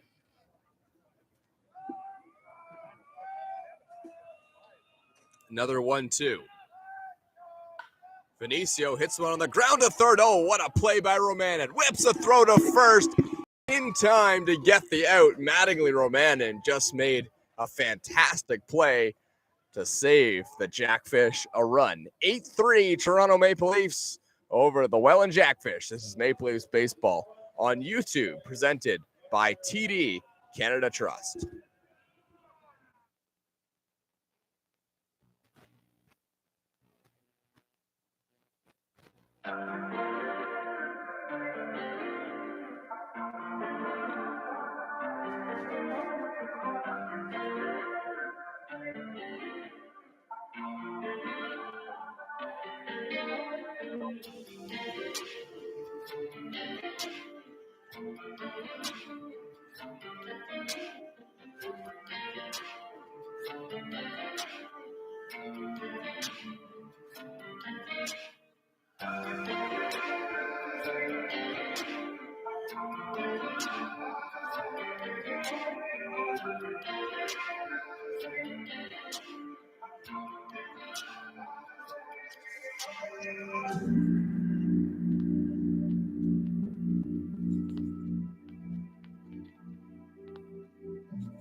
Well, look who's back on the mound for the Toronto Maple Leafs. The guy that struck out 3 last inning to limit the damage against the Welland Jackfish. It's Angel Castro, and he's already up over 100 pitches. Yeah, I don't know about this one, to be honest with you. You can get 2 innings from Jacober, 2 innings from Hernandez, and is that game over either? I mean, Jackfish should easily come back, but this one's cutting it close.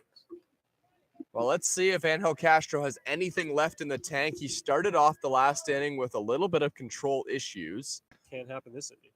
But finished off very strong. Here's a swing and a foul tip at home plate. Count is 1-1 on James Smybert. And I understand letting him get loose and throw as many pitches as he did against the Baycats in round 1, but even the Baycats would have meant the Jackfish to have a better lineup. So it's tough to say how he did it, then you can do it now. Smybert hits it in the air. This could be playable down the line. And it's caught in the outfield by Greg Carrington. And there's one away. It's a big first out, though.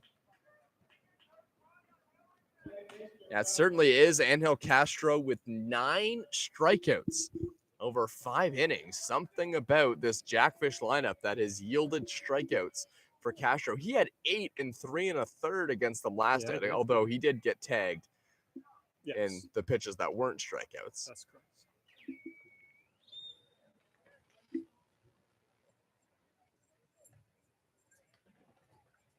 He's walked 4 batters in this game, which he has not done a lot this season. He had one tough outing in Guelph with a lot of base on balls, but this has been right up there for him in terms of not really being able to locate the strike zone at times.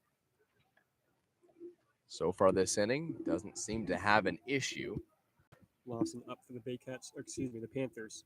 Let me try that for the third time. The Jackfish. Yeah. But nobody up in the Leafs bullpen, although Jacober, it won't take him much to get loose again after being up earlier.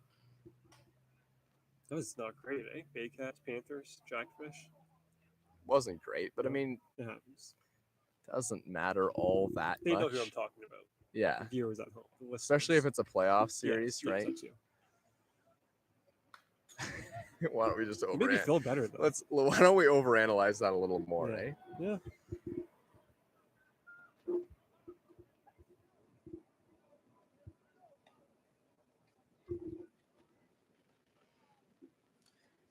This is Tyler Dupuis, the batter. 1-1 the count. 2-1. Swing and a miss. Strike 3. That's number 10 on the night for Angel Castro. Quickly, 2 outs for the veteran righty for the Toronto Maple Leafs.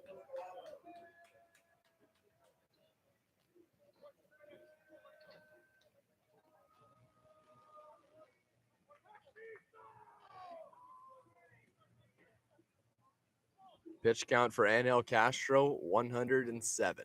Yeah, so that's not absurd in terms of pitch count by any means. It's just more, he had tougher inning last inning out, and you bring him back out here. But right now, it's looking like the right decision by Takamatsu and Damon Toplin. Mateo Porcelato. Still one big out left to get. That one's in 1-1. Porcelato, the native of Pitt Meadows, British Columbia. The Jackfish do perhaps better than any team, maybe London, at finding guys that live outside of the province of Ontario, and they bring them in. The Jackfish have had success with that this season. Pitch is in the dirt. Leafs don't obviously have to do that as much, it's the Mecca as Toronto, so lots of baseball players around. But for a city like Welland, for a city like London, you have to find baseball players, and they do.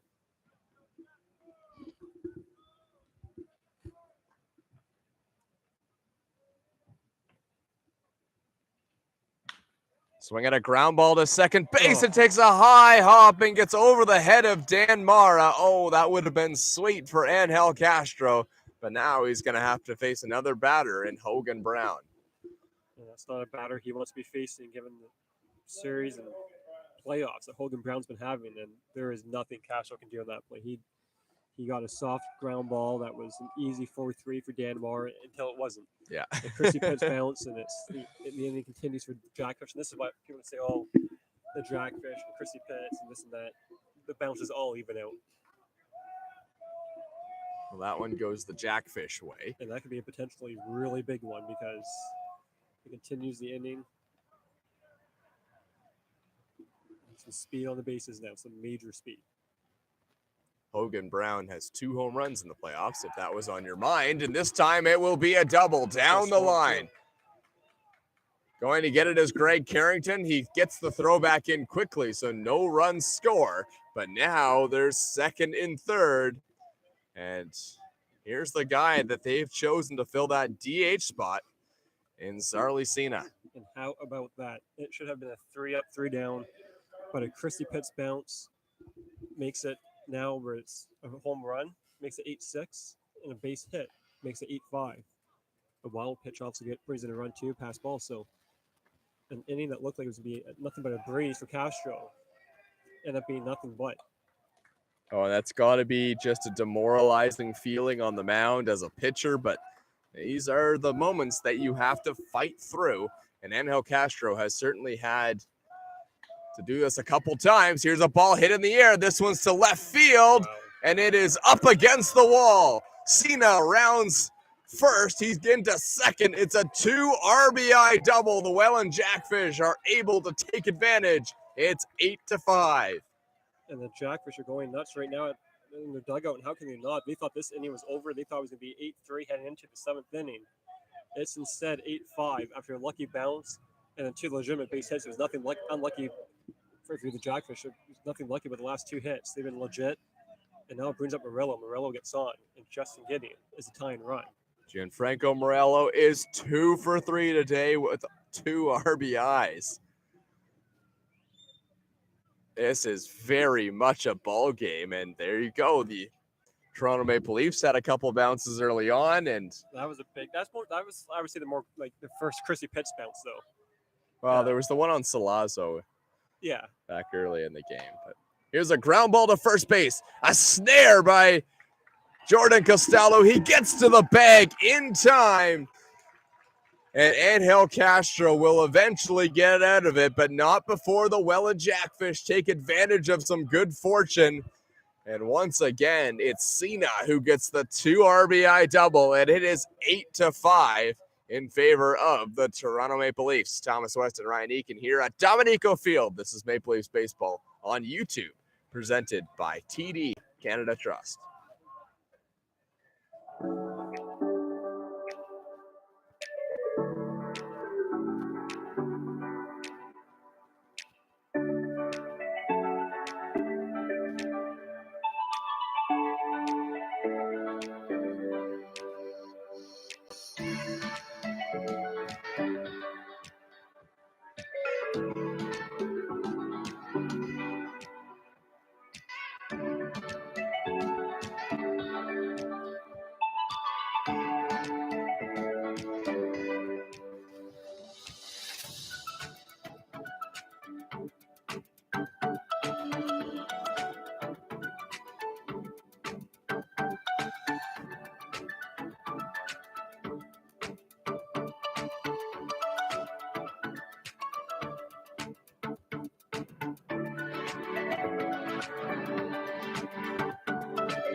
Jordan Costello will lead things off for the Toronto Maple Leafs here in the bottom of the 6th inning. The Welland Jackfish are clawing their way back into this baseball game. It's now 8-5. The Leafs would love to respond here in the 6th.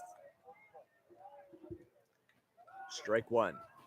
Leafs didn't love that strike call. Looked maybe a bit high and outside, but call a strike.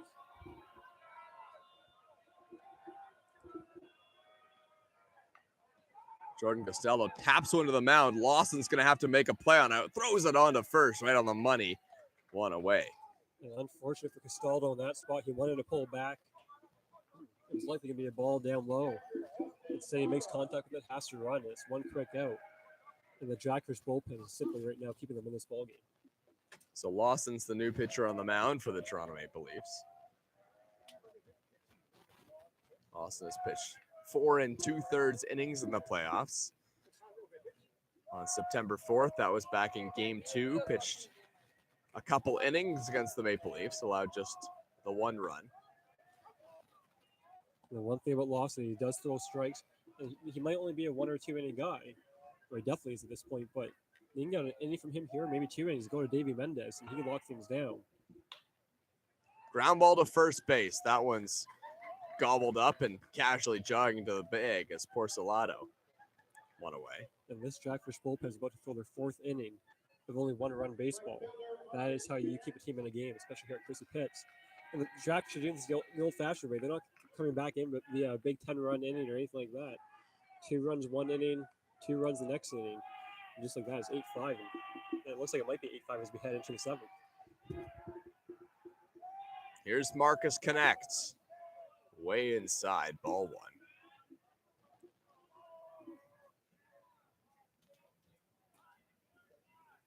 Austin has pitched well in the playoffs so far, but there's a lot of strikes. Connect hits one in the air, deep to left field. Goodbye, home run. Marcus Connect extends the lead to 9-5. And that was the one catch 22. It's great that, there's 2 out, nobody on base, but Marcus Connect can still do something 1 spin, and boy, did that ball get out quick. Solo home run for Marcus Connect. The Leafs get 1 run back, and he remains the hottest hitter in the Intercounty Baseball League right now. If there was a semifinals MVP and the Leafs win this series, Marcus Connect, I think it's safe to say, would be the Leafs MVP. What a postseason he's had. 3 home runs in game 2. Another one here in game number 4. Salazo was trying to join him with the home run. And it makes sense for a guy like Salazo in this spot going for the swing for the fences, because if he gets a base hit, it's still likely going to take 2 hits to bring him home unless Lewis hits a home run. So that's home run number 5 in the playoffs now for Marcus Connect. He has 5 home runs in 7 games. Also make that hit number 20 already for Marcus Connect. And that was a beautiful stroke. It was just a short swing, didn't get very long. No. And it just got out super quick. Yeah. Now Salazo flares one into the outfield. This is going to be trouble, and a nice play by James Smybert to make the running catch. But Marcus Connect collects 1 more run for the Toronto Maple Leafs. It's 9-5.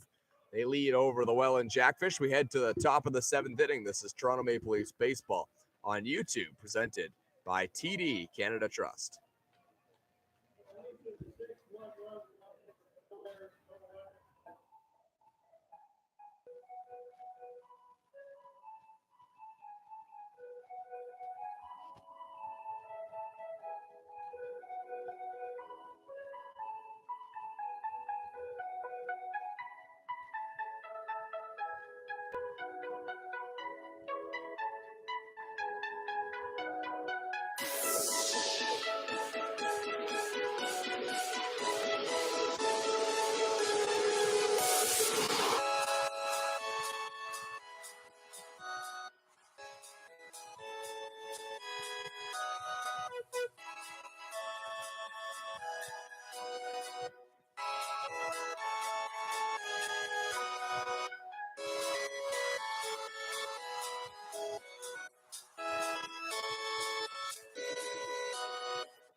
Well, this is one of those games for the Toronto Maple Leafs.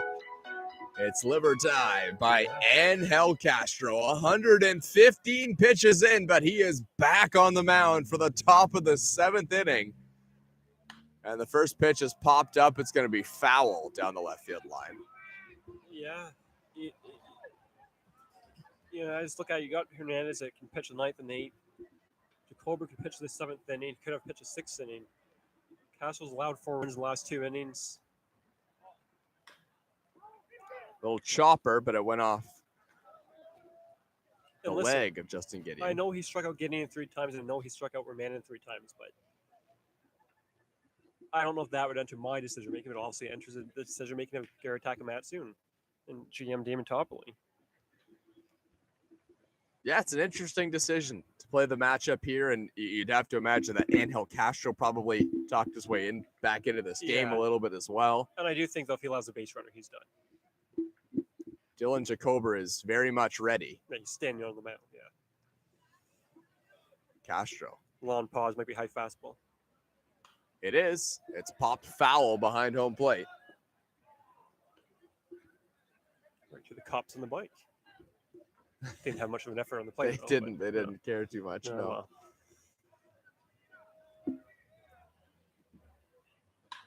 Here's the ball hammered to the air, deep to left field, and it's going to bang off against the wall for Justin Gideon. Here's a throw into second base. It's offline. Justin Gideon does all he can to hold on to second base, and he's in there with a double. And that's going to be it for Castro. Simply one bat too many. Garrett Takamatsu on his way out to the mound. Finally, Justin Gideon is able to touch some green against Angel Castro. And, well, gutsy start. There was a couple runs at the end. Angel Castro had a real opportunity, if it weren't for a little bit of bad luck, to get out of the 6th inning. And now the Welland Jackfish are going to face what we assume will be Dylan Jacober. But just hold on. Angel Castro hasn't left the game yet. I would not personally I think I'll take him out of this game. Well, they're leaving him in. Angel Castro will stay in the ball game. I could have predicted that. Yeah. I don't know why I thought he was coming out. Yeah, Ty came out to pull him. There's simply no question about that. I mean, Angel Castro's like, I get, but the thing with that is Castro's he's like 17 years older than that's true too. But I don't know.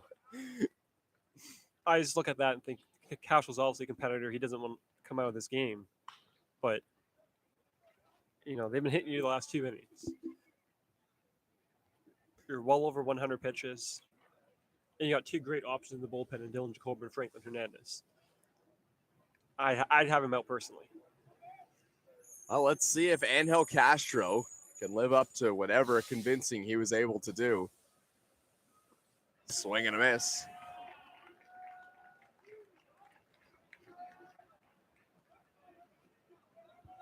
Angel Castro, there's no question that he is a warrior. He's been that all season with the Toronto Maple Leafs, and this is a test of all tests to what Angel Castro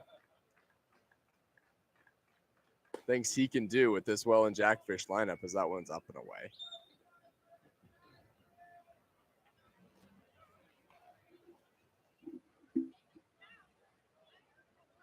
There's no question that Castro believes that he can do this. Yeah, he believes he can 100%. Pitch is up and away. It goes off the glove of Justin Mara. Gideon will sprint to third. It's now a runner on third base with nobody out. And now you almost have to treat this inning as, okay, you're going to allow a run. It's going to be 9-6. But make sure it's 9-6 and not anything else.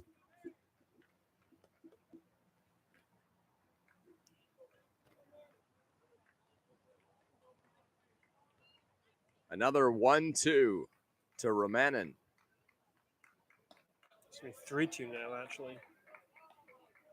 And it's just simply, to me, it's simply no question. He can allow a walk here, a base hit, double, triple. He allows a base runner of any kind. He's coming out of this game. Has to be.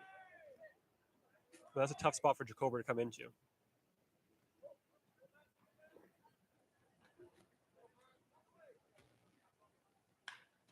Romanen hits one down the line, and it is foul. Just foul. He was pretty confident it was going to be foul. I wasn't so sure for the longest time, but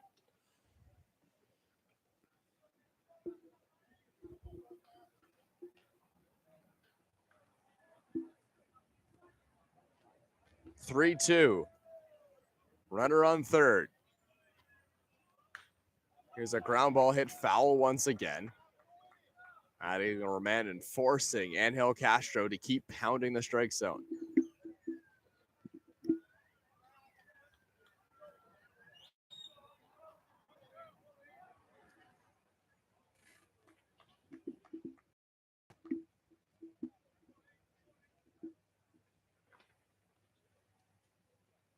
Swing and a miss, strike three. Angel Castro gets Mattingly Romanen for, get this, the fourth time on strikes this game.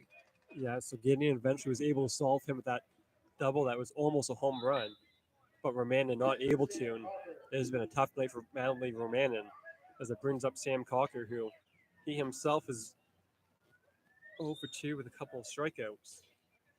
But he hit a home run his last game up here at Christie Pitts. And all he needs to do here is get a ball deep enough in the outfield. Quite frankly, even a ground ball gets Gideon home. Leafs defense will obviously give up a run for an out.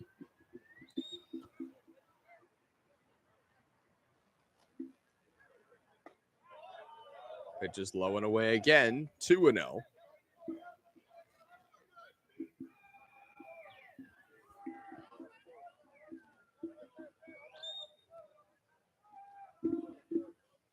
Castro can still pitch contact. Doesn't need to look for a strikeout here. Yes, you would love to get Gideon, stranded at third base, but the biggest thing is not allowing any more base runners. There's a strike over the outside corner, 2-1.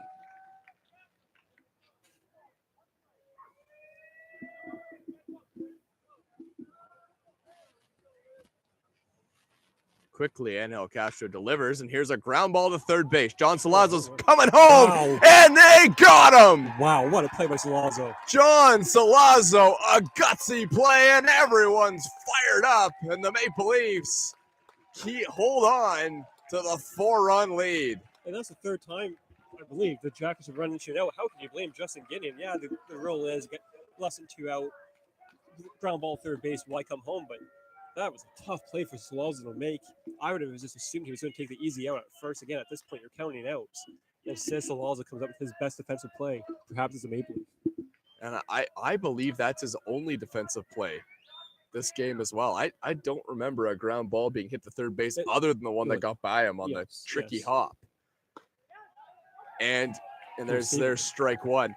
If that play is not made at home plate, that is absolutely game A changing. disaster, because he comes home, like I said, he comes home, the guy's on first base. That's fine. You can limit that. Or if he comes home and there's 2 out, nobody on base, that's great. But that was a risky play, but it paid off. The inning's not over, though. 1-1, it's Smybert. He's the batter. Smybert took Castro deep in his first at bat of the game. Dead center.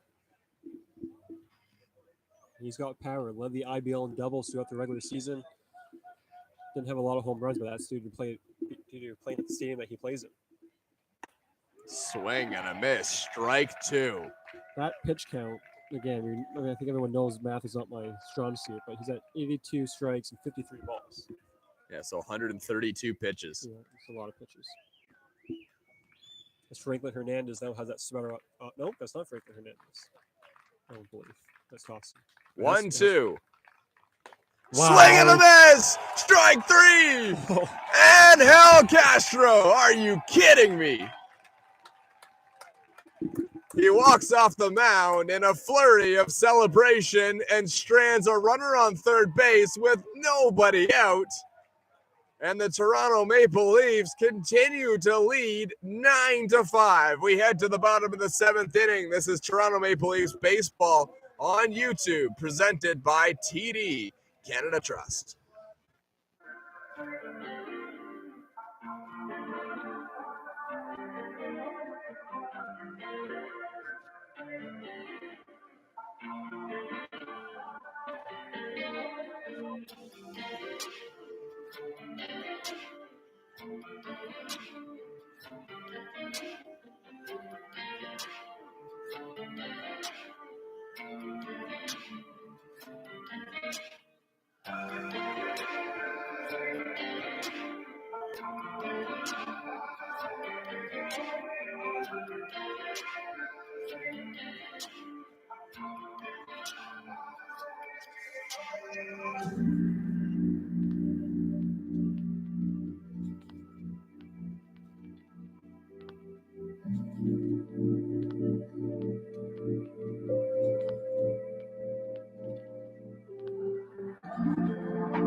That was something from Angel Castro.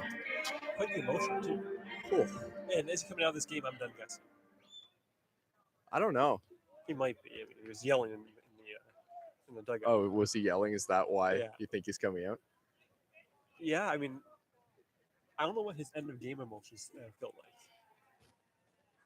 So I'm not sure what it means. I hear it's very subdued. Honestly, Castro post game is not that bad. It's just in game Castro is off the walls. 9-5 Maple Leafs. Welcome back to Maple Leafs Baseball on YouTube. Thomas West, Ryan Eakin here. Bottom of the 7th inning. If you're just tuning in, Angel Castro. And what Castro has done is it has now gotten Dylan Jacober down and Franklin Hernandez up in that Right. bullpen. So you'd think Franklin Hernandez is coming in now. I don't know. Yeah, no, we're done guessing for sure. Yeah, we don't know what we're talking about. So Angel Castro has 12 strikeouts. Yeah. That's just insane. Oh, no, I had the over today on strikeouts from Castro. It was set at 10.5. I said, give me the over. No, He's a strikeout machine. that was a bad bet. You got lucky. Davey Mendez is up in the Jackfish bullpen.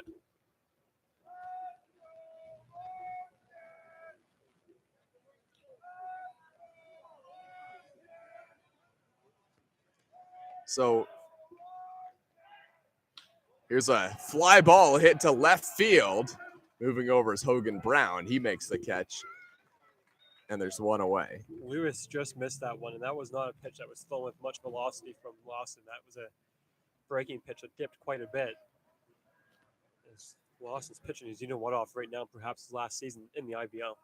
Although I've thought the last few seasons have been it for him. He just keeps coming back and keeps delivering big outs for teams in the playoffs. So for Angel Castro, he's gone 7 innings today. Check swing. Did he go around? I think he did. Yes, he did. Angel Castro now has 28 strikeouts.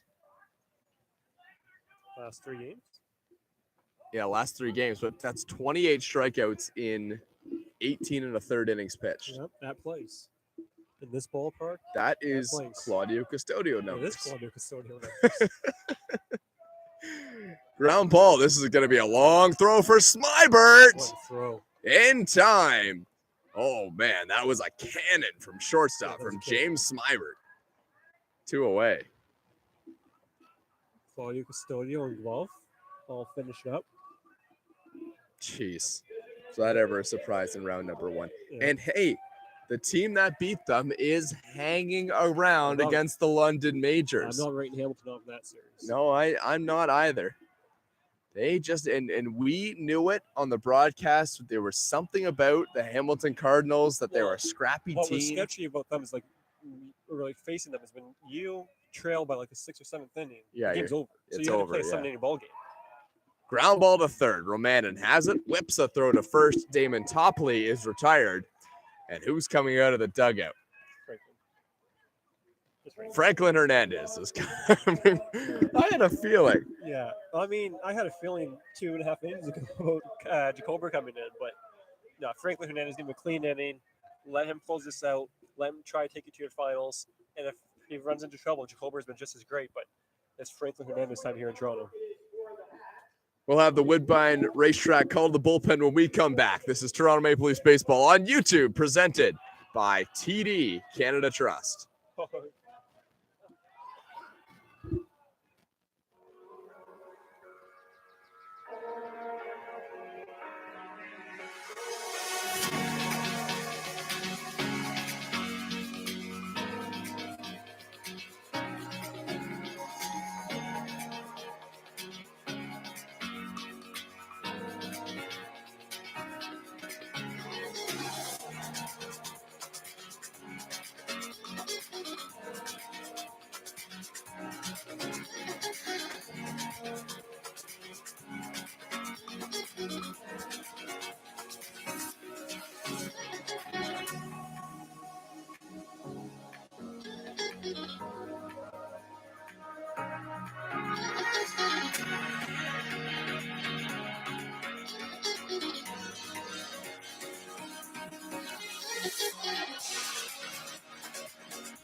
Back here at Dominico Field, Franklin Hernandez coming to the game. So NL Castro will end with 12 strikeouts over 7 innings and 5 runs. Franklin Hernandez, boy, has he ever been good this season, even better in the playoffs. 3 games, 4 innings pitched, 7 strikeouts, walked just 1, only allowed 1 hit. In the regular season, Franklin Hernandez had 30 strikeouts over 17 innings pitched. That's Angel Castro numbers. Yeah, no kidding. I mean, this is no question, though, Franklin Hernandez's biggest 6-out save as a Maple Leaf.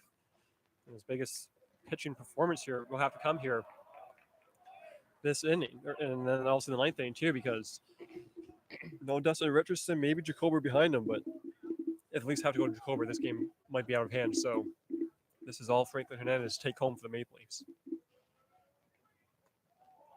Pitch is high, now 3-0. Yeah, not how Franklin Hernandez has been accustomed to pitching. Tyler Dupuy's the batter, and he's got a boatload of speed if he can get over there at first base. And this is a team that's really a lineup that started the rally for the Jackfish earlier in the game. 3-0 is high, ball 4. So Franklin Hernandez walks only his 2nd batter of the playoffs. Yeah.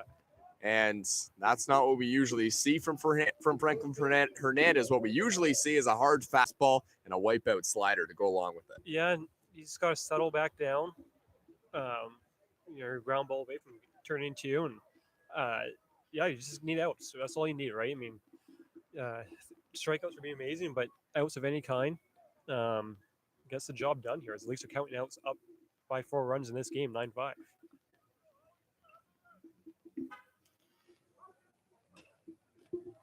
Top of the 8th inning, Maple Leafs by 4. Squaring to bunt and now pulling the bat back is Porcelato. Have to throw a strike at some point. 5 straight balls, not what you're expecting to see from Hernandez.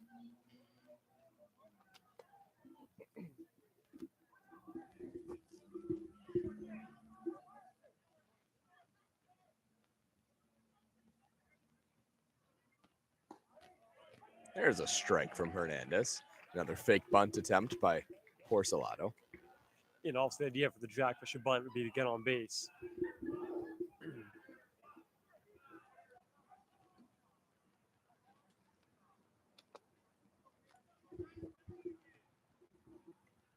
The 1-1 to Porcelato. Dupuy on first. Porcelato fouls it back.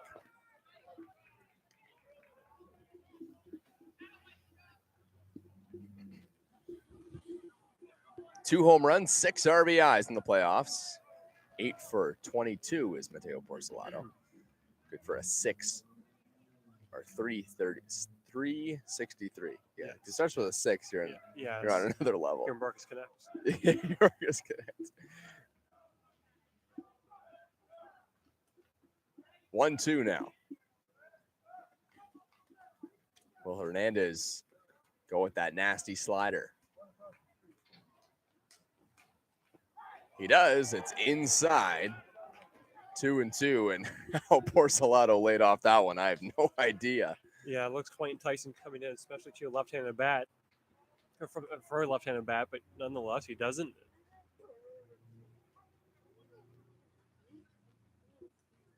Yeah, bat continues for the Jackfish. You're just 1 base runners at this point, and then once to get those base runners, get that 1 big hit to potentially tie the game, if not take the lead.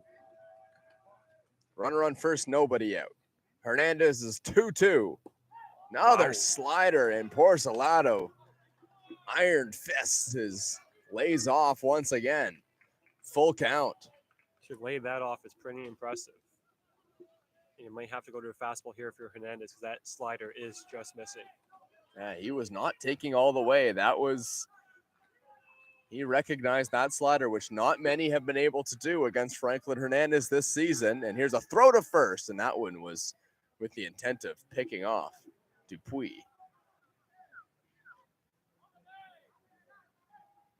Porcelato's 1 for 2 today.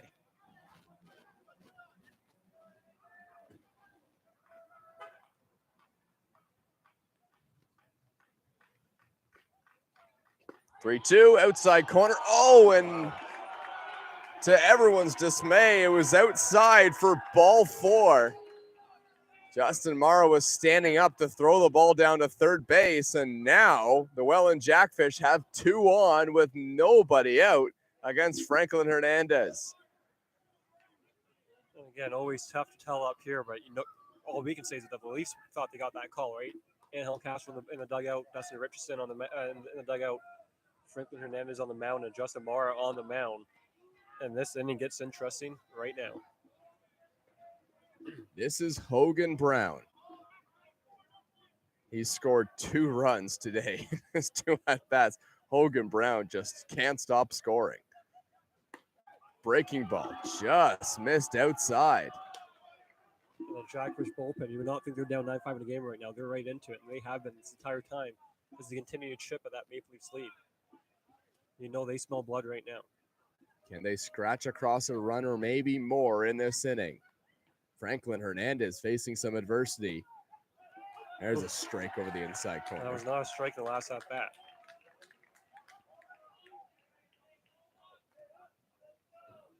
I think that's what Hogan Brown even goes back to say too, right? All you want is the umpire to be consistent one way or another.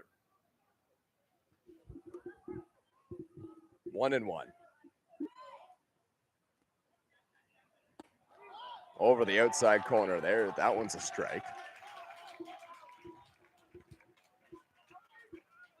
Once again, Franklin Hernandez finds himself ahead in the count with 2 strikes against a Jackfish batter. This time it's Hogan Brown. Here comes a big 1-2 pitch. Fouled off.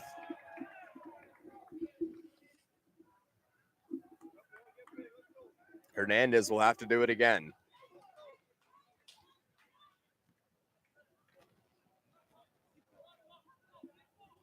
Zarly Cena is on deck. He's 1 for 1 with 2 RBIs and 2 walks.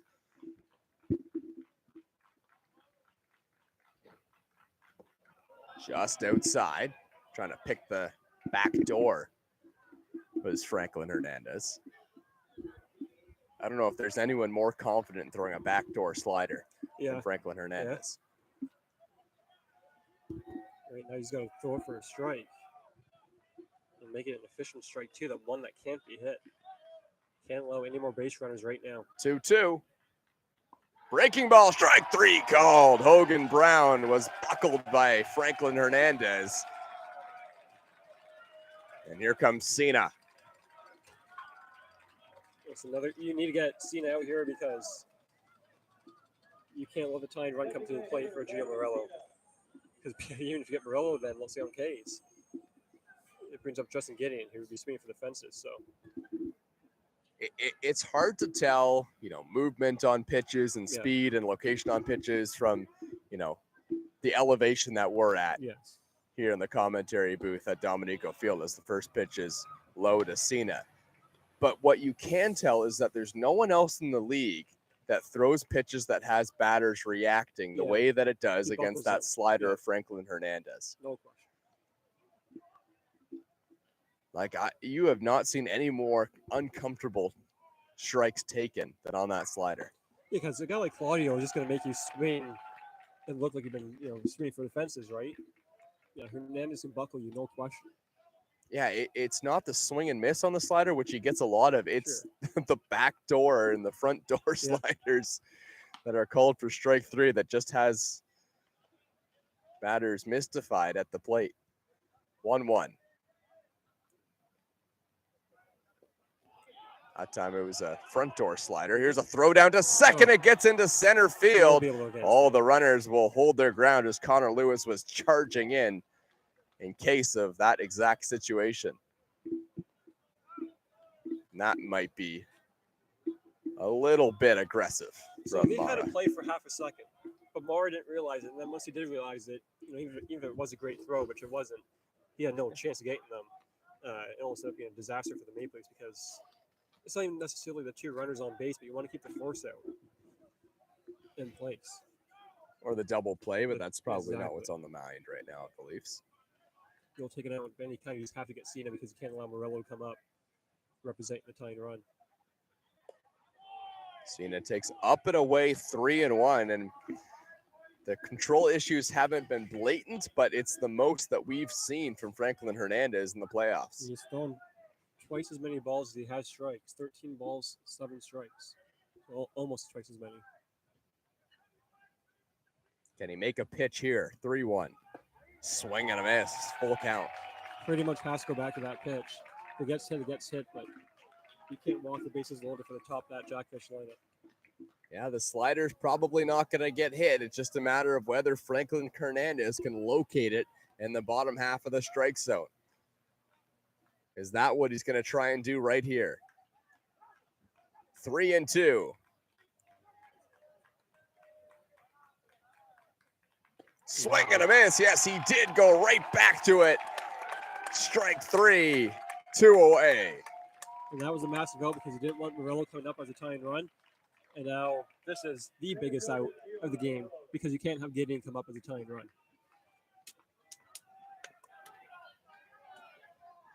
And Davey Mendez is going to come in this game for the Jackfish in the 9th inning. You have to think he might be more of the Mendez that we've seen, throughout the entire season rather than the Mendez we saw Sunday at Chrissy Pitch, just because the Mendez. Because the environment is a lot different, right? Yeah, the Mendez gave up back-to-back Yeah, I just don't home runs. I just don't see that happening again.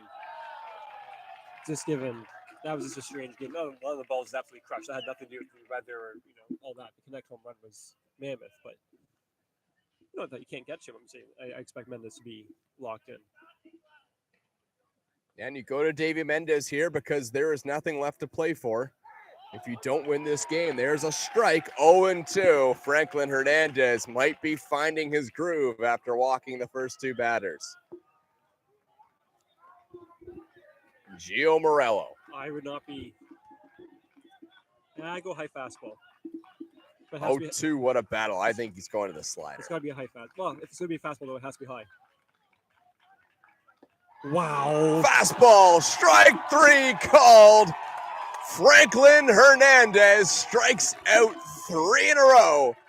And the Toronto Maple Leafs will head to the bottom of the 8th inning searching for insurance and now well on their way to a berth in the Intercounty Baseball League Finals. Thomas West and Ryan Eakin here. This is Toronto Maple Leafs Baseball on YouTube, presented by TD Canada Trust.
Franklin Hernandez comes in and, well, does what Franklin Hernandez has been doing, but this time on the biggest stage, strikes out 3.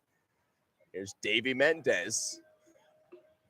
Nearly unhittable, but not to the Toronto Maple Leafs last time he was on the mound. Carrington fouls it off. This is this is a tough matchup. Not lefty-lefty, but a really tough matchup for Greg Carrington. Yeah, I was talking to Topley a couple days back after game. I talked to him on Monday. I was asked about Mendez. He's like, yeah, he throws gas, and we knew that. We knew heading in. We saw him one time down in their stadium, but they had success against him. The one thing with him is it's pretty obvious. He's a 1-2 inning guy. Here's a fly ball to center field. Drifting over is Morello. He makes the catch, one away. Like he would never be able to do what Dustin Richardson did in the finals last year against London, right? Game 4. He would not be able to say, I know I'm only a 1-2 inning guy, but let me throw 7. He just can't do that. And he had a nice first inning, don't forget. He struck out Topley and this and that in the first inning that he came in on Sunday. But he just can't be a multi-inning guy. That second inning did not go well. Yeah, so it was the first time since Kitchener, July 3rd, that he went more than an inning, and the first inning was good and then allowed 2 runs on 2 hits, both home runs. Mendez whips one in for strike one. Time wasn't granted to Jose Benicio, which the home plate umpire has the right to do that. Yep.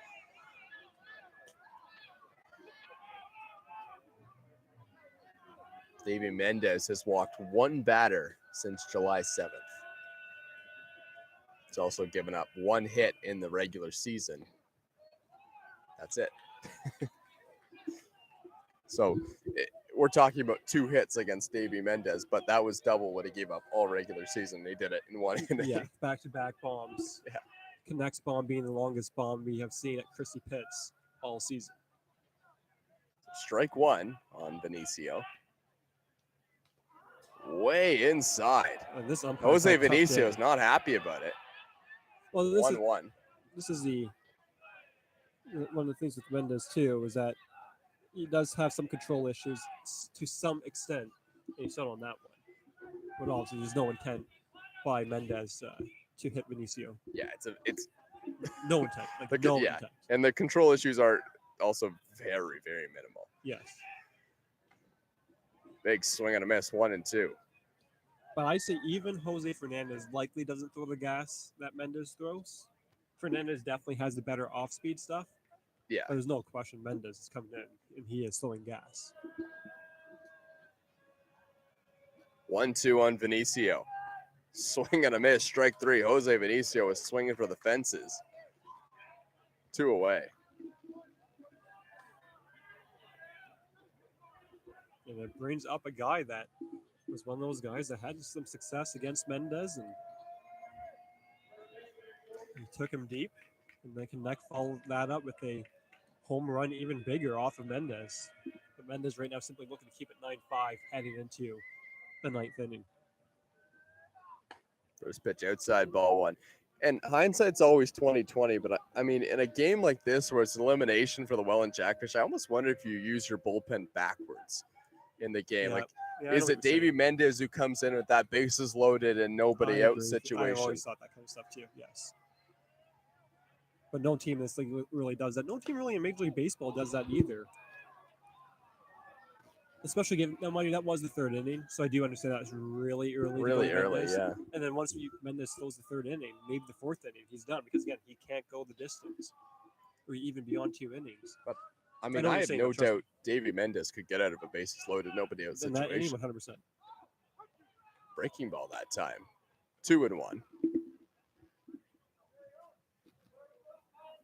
Yeah, it's the 3rd inning, but you just you got to do what you got to do in elimination time. No, I agree. But again, I mean, we could be saying this. Check swing. Did he go around? Yes, he did. That's a strikeout for Davey Mendez. He makes extremely quick work of the Toronto Maple Leafs. But now we head to the top of the 9th inning, and the only thing standing between the Toronto Maple Leafs and a finals berth for the 2nd year in a row is, well, Franklin Hernandez, who was great to finish off that last inning. Toronto Maple Leafs baseball on YouTube, presented by TD Canada Trust.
Bottom of the ninth, 9-5. Toronto Maple Leafs leading over the Welland Jackfish. The first first 3 outs of the 6-out save that Franklin Hernandez has been tasked with have been recorded. He needs 3 more against the Welland Jackfish, who trail by 4. First pitch in the bottom of the ninth. It's outside for a ball.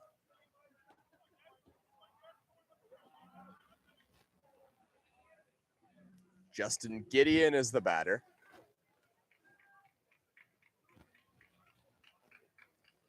Throwing strikes, the biggest thing for Hernandez this inning. 1-0. Big swing and a miss. Gideon had an uppercutted chop at that one.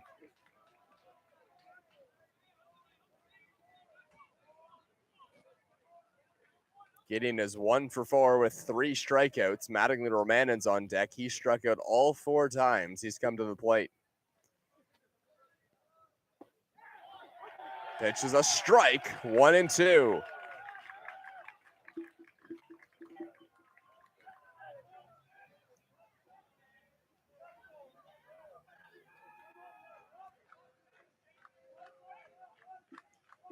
The 1-2 from Hernandez. Swinging a foul off. Gideon just getting a piece of it on the high fastball. Gideon making contact with that was quite impressive. That was high inside, and that was coming in with a ton of velocity.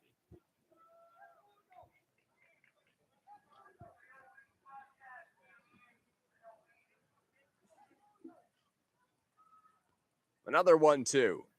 Breaking ball. That one got away from Hernandez. It's high. 2-2.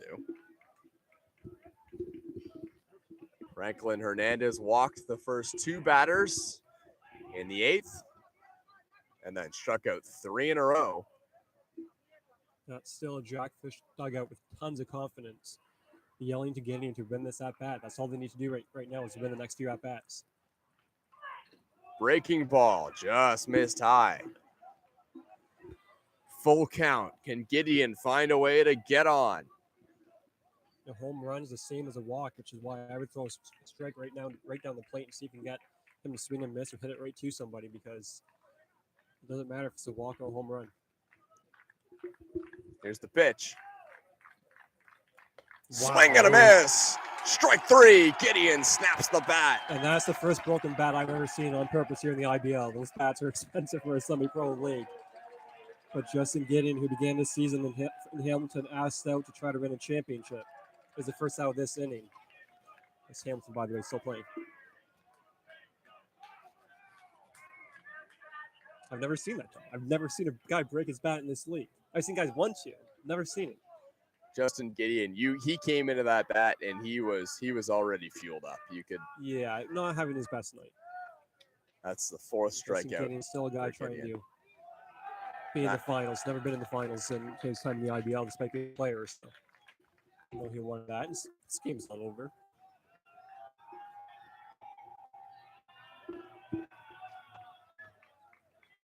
Mattingly Romanen.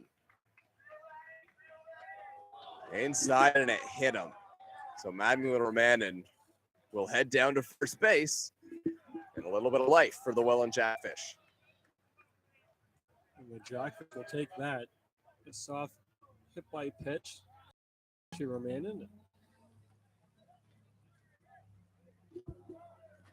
Keeps the game alive here for the Jackfish. Obviously only 1 out, but they get a base runner, and that's what they need right now is base runners.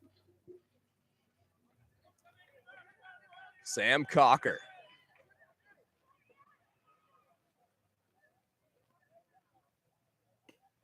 Pitch is well outside. Cocker with 2 strikeouts. He's 0 for 3. 5 runs on 8 hits for the Jackfish. 9 runs on 11 hits for the Toronto Maple Leafs. 1-0 to the Jackfish catcher. That's a strike 1-1.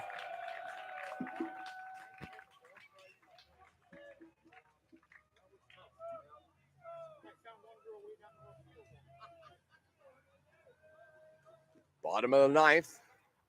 Toronto Maple Leafs trying to advance to the Jack and Lynn Dominico Cup Finals. Pitch is well outside, now 2-1. It becomes a lot more interesting if you put on Cocker because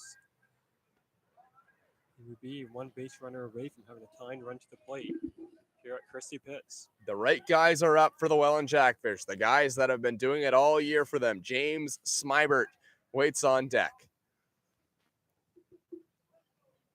The 2-1 to Cocker. There's a strike slider, found the outside corner. It's 2-2.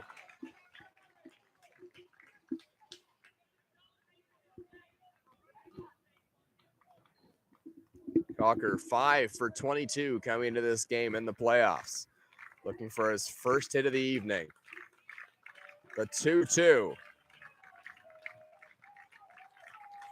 Swinging a high fly ball, hit down the right field line, dropping foul. Foul by about 10 feet. Looked like that might have been another slider from Franklin Hernandez, and that may be the best contact we've seen on that slider from Hernandez. Yeah.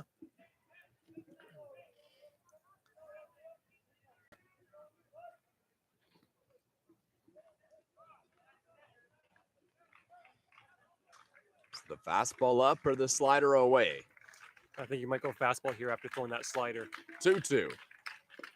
Slider, strike 3 called.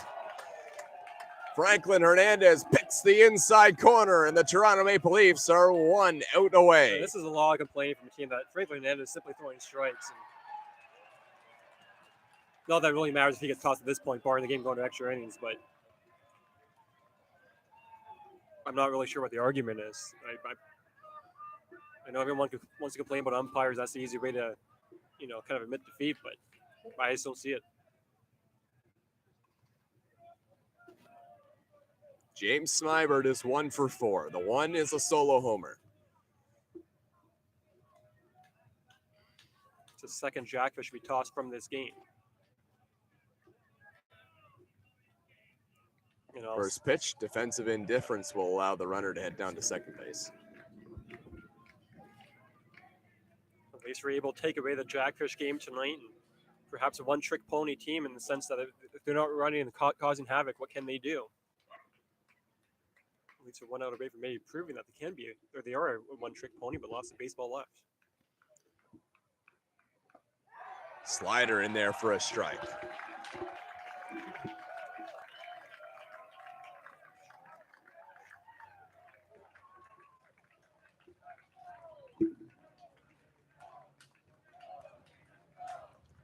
The Maple Leafs on the brink of victory. The pitch.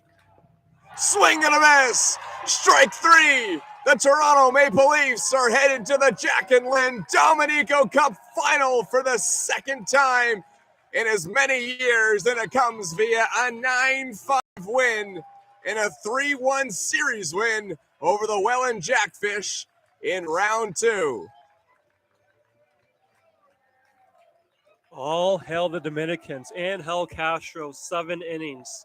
And then Franklin Hernandez does what he's done all postseason for the Maple Leafs, a massive save. And the Leafs are 4 wins away from finishing off their business. They will await the winner of the London Majors and the Hamilton Cardinals. And the London Majors leading that series 2-1. It's not over, though. And that's not a shot at London by any means, but Hamilton, again, they were a team that lost Justin Gideon and Chris Lazar to Welland. Both those guys bolted mid-season and went to the first place Jackfish at the time. And now the Jackfish are done. Justin Gideon and Chris Lazar are done. and Hamilton, they're still fighting in this series. So, in their series against London. So, the better team in the series won. The Leafs were really in control at pretty much all points. They had that one slip up, and Rich Corrente was brilliant for the Jackfish in Game 3. But there's no question the better team is moving on, Thomas.